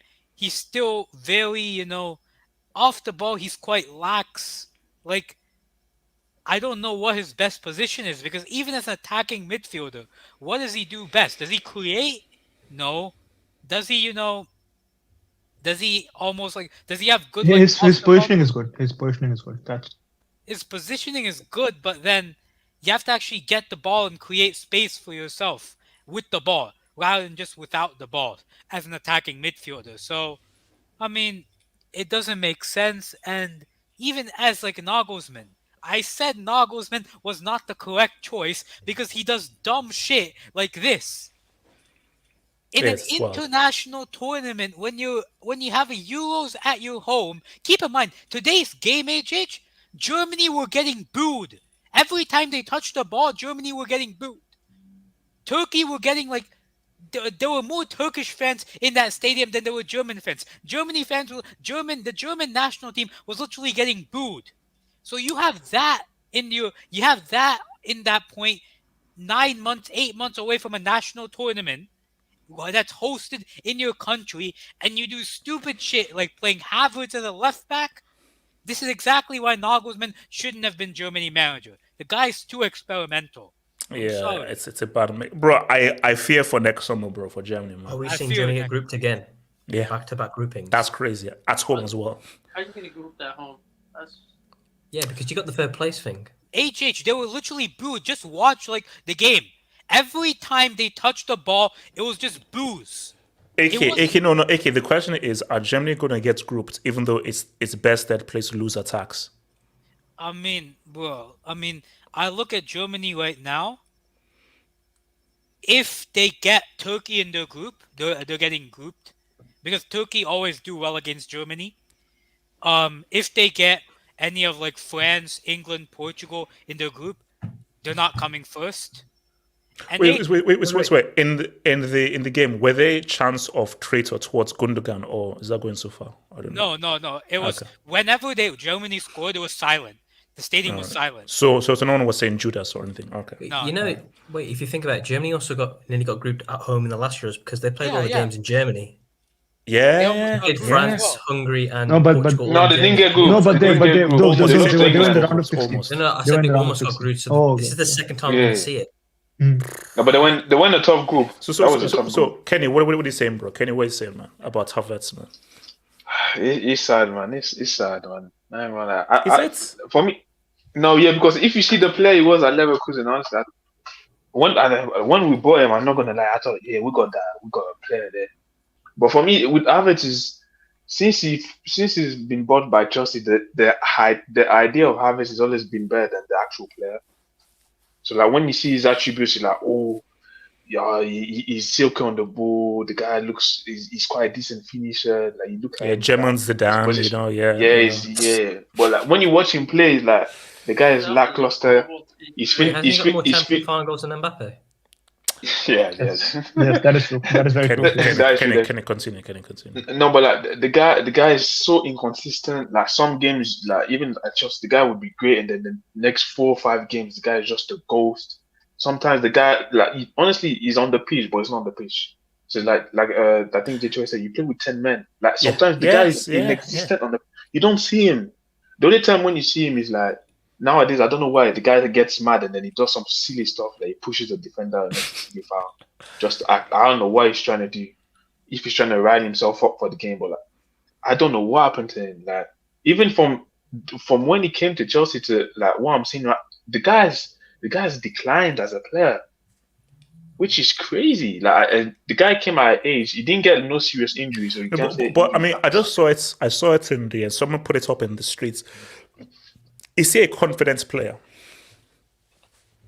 The thing is that he's had chance. He might be a confidence player, but the thing is that he's had chances. Like there's some players where you can say they probably didn't have as much. Like he's got chances and he's played a lot. Like Chelsea's played a lot. Like and the thing is that we didn't have the greatest of players, but he's played a lot. Even at Arsenal, he's got chances. And so the guy is I don't know what more do you want from him. So the guy himself, I think the guy himself, he doesn't know what he is because the guy says he's a striker, but then he plays right winger, and then when he plays striker, it's like, look, no one knows. We've tried. The guy is an unknown. Like I think that to you, I can't tell you what is his best position on the pitch. Kenny, he doesn't. No, okay. Here's the thing. His best position is behind the striker. That is his best position, but. You just don't do enough there. As I say, what a cam. No, second striker. Not a cam, man. He's second striker. Second striker. That's his best position. Because he doesn't have the creativity or the ability to be an actual cam. He's best, and the issue is how many teams, which is the point that Kenny was making. No, sorry, that AK was making. AK made the point that Leverkusen and that situation was that situation. It's different. And the issue is, especially now, in modern football, if you're not adaptable, you are screwed. You are screwed. Like, the most important attributes for a modern player in 2023 is you have to be adaptable and be able to play different positions based on just how the game is now. A player needs to be able to do many different things. His strongest position is behind the striker. How many people play traditional strikers? How many teams have a support striker? Can you bring up Junior Aziz's comment? I think he might be right though. Is this he's supposed to be on the bench? Does he have the? Does he have the skill? I don't want to. No. But do you know why those won't work? You can't be lazy. No, Havertz is lazy. No, it's not. No, but Havertz is actually not lazy. He's not lazy. He's not lazy. No, but I just think that the way, just like there's the. His demeanor. No. It's the demeanor. Like in an athletic, every single soul has to hustle. That's not only it. No. I gotta be honest. This guy wouldn't even make it to their bench. I'm gonna keep it real. I think they already have enough players that are better than him on the field. Yeah, and let's be honest. People say. How are we saying Kyle Havertz doesn't have confidence? What has he done with confidence to say that? No. I mean, but okay, maybe that's the wrong word. But what I'm saying now, this guy's confidence must be finitoed. Because put it to him, man, it's so bad that I think they were saying pre-season, there's this game you play where like I think it's like volley. Yeah. He's in volley. Yeah, it was the And I MLS think All-Star. it was the first time that a player did not score a single goal. Then I think this is a preseason game against some backyard losers, and he scored. And what does he put on his Twitter? Bullseye. So Havertz is very aware that everyone is like, bro, you're trash. Remember, this is social media now. I think his confidence is so rock bottom, so low now. I think it's finished. But the point is that Arteta, you messed up. Let's keep it real. We're gonna have an Arteta convo. Arteta, shh, nobody's saying it. You've messed up with this Raya Ramsdale thing. That's an L. That's an L. This is another L, bro. Because you invest, and Arsenal fans are now saying, "Oh, bro, yeah, Havertz, this was a bust. This was a mistake." HH, if Arteta doesn't win anything this season, it's a failure. Like, Yeah, it is. as much as you can say he got them back to title contention, he's been a failure at Arsenal if he doesn't win anything this season. It's that simple. No, but honestly, for me, okay, Junior, Aziz, don't compare Morata with Havertz. Don't. Because, bro, like, yes, we've insulted Morata and everything. Morata has a lot of big, huge moments. Yeah. And Morata had several purple patches for different clubs. Havertz, let's just be real. Havertz's, now, it's made the one of the big there because it is the biggest goal he can score ever, the UCL final. That's it. That was a poor touch as well. But okay, let's be real. Havertz has done two things of note in his entire career. The chip against Courtois, which Timo Werner stole and almost missed by a yard away, and the goal in the UCL final. And the Morata Club World Cup has as well, done a lot more in his resume. Has got a lot more in his resume than Havertz has, because Morata has done stuff for Spain and for did he, so did he sell his soul for that? Did he sell his soul for like just 3-4 games? Yeah, because Havertz. No, even in those games, he was decent, boys. Morata's a better talent than Cal Havertz. I don't understand why people are comparing the two, because this guy way actually more has a talented. defined role. Yeah, he is. He is. He actually has a defined role that he I has insult to Morata. play by. I called Morata dumb and stupid for not knowing the offside rule. But bro, I gave Morata. Bro, I'm sorry. As a striker, Havertz yes. has done. Like, what has Havertz done? Really? Like, what has he really done? No, but the thing with Havertz, I think when Havertz, when you saw him at his best, especially Liverpool, and the guy has he had a free role. He had like a free role, so he wasn't really fixed to one position, so he could go a bit way. You know what people are saying? You know what people are saying? They're saying. And the thing is that but I think with players like that, yeah, you have to build the team around it. But the thing is that when you move to this bigger club, if you don't show that you're that player, like no one is going to build a team around you. Yeah, and for me, it's like, I think if you build a team around him, maybe you can get the best out of him. But I'm building a team around Havertz, bro. That's the thing. He's not good enough. No way. You missed that opportunity. You had that chance when you moved from Leverkusen, and that now it's too late now. Like no one is building no team. Wait, Jace was about to say. Jace was. Yeah, I was going to say, even when you look at this season, his first goal for Arsenal this season was a pity penalty because they were 2-0 up against Bournemouth, and he was given the penalty just out of like kindness, like try and score a goal. And Kenny's right on the thing, like the team needs to be built around him. But if you build a team around Havertz, where's that team gonna go? That team is going nowhere, bro. That team is going nowhere. Wait, so shout out to Father Alvaro. Was the Christina jinx worth its LL? Yeah, it was. Wait, if Chelsea get relegated, it's worth it. No, because my thing though is now if Chelsea get relegated, that's a bit too harsh. But in my opinion, I did it to save the footballing world. So Messi fans thank me. David T, he's been put in more. Oof. All right. Okay, that is quite deep. I don't think I can utter those words fully. Shout out to Demo. 60 mil for a. Ooh, okay. His condom is great. Okay, that's mad. David C, I have a soft spot for Havertz, but does he work as an attacking midfielder? No. He doesn't have the creativity. He's an attacking midfielder. He doesn't have the speed, the balance, or the an attacking midfielder is a guy who can attack, move forward. Basically, look at what Odegaard on his game can do. Look at what De Bruyne on his game can do. He can't do that. Like, the issue is this. I feel his best position is support striker. Even if you play Havertz as a support striker in 2023, do you think he cooks? No. No, not really. I think his confidence is all gone. I think we're looking at a guy who literally, because this is a particular. Remember, Mario Götze it was injuries. I think if Mario Götze didn't get those injuries, we could have seen an amazing talent. Havertz, it ain't injuries. I believe it's now the guy just does not have any belief in himself. Because the guy Leverkusen, I don't think he was as talented as people say, but he was talented. But I think, bro, Leverkusen, how many years ago was that? So it's been such a long time since you were truly relevant. That How old is he now? Is he like 24? My question is, why do you keep calling him up though? Like, why does the DFB keep calling him up? Guys, wait, hold on. He's 24.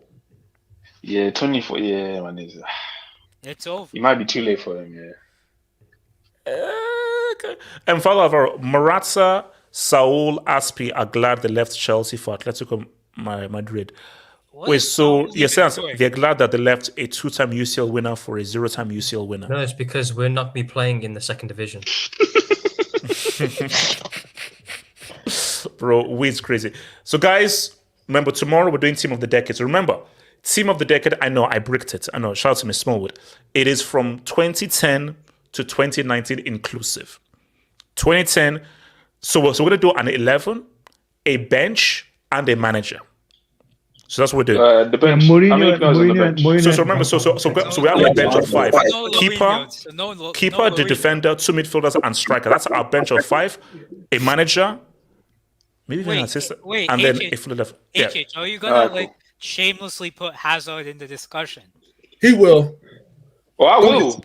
Oh no, he has a case. He definitely has a case. 2010. No, just to confirm, like the end of 2010 or like the entire. No. Basically, 2010, 2019 inclusive. Yeah, so, the case. So basically, you're taking 2010, you're taking all of 2019. So all that's a decade. So basically, the criteria is the player had to have been a major player for the plethora of that decade. Wait, is it Messi, Ronaldo inclusive? Or? No. Basically, you know what? Because people say, exclude Messi, Ronaldo. Like, I just want to also have an official thing. So basically, there are 3 names we already know who's there. We know who the two of the attackers are. I know we know who the keeper is. I think you should remove Ronaldo and Messi. Who is the third? I think you should remove Ronaldo and Messi. Casey, we all know who the keeper is. Come on, we all know who the keeper is. Carrius. No, kidding. My thing is that look, I just want it to be like an official team. So, like, fine, Messi, Ronaldo, but there's going to be discussion over the striker, the midfield, because I have a case for that midfield, and we're going to have a case for the defense, because the right back, there's a discussion there. There's a left back discussion. There's a centre defense discussion as well. International career counts, right? Wait, are we going to have a case for the best cheerleader as well? Okay, yeah. No, come on, we can't do that. You see now, how does Hazard get in though? Maybe I can fit him in a striker. No, I told you, if you make him Messi and Ronaldo, Hazard have no chance. If you move Hazard and Messi, Kenny, false nine, man. Yeah, making no false nine. If you take out Messi or Ronaldo, it makes it more interesting. Yeah, it makes it more interesting. Then. Yeah, it's better discussion. 2010, 2012. That's like. Xavi and Iniesta making that team. Oh please. That's the problem because you said 2010, 2012. Like if you yes, because that includes the World Cup now. If you were started 2013, there's an actually, you know what? I think about it because I think you're right. I think remove them. I think you're out. I think take them out. It makes it more interesting. We'll take them makes it more interesting. All right, so guys, I'll see you guys on Sunday for that thing. So guys, peace out. Stay true. One love. Where the hell is my outro? Peace out.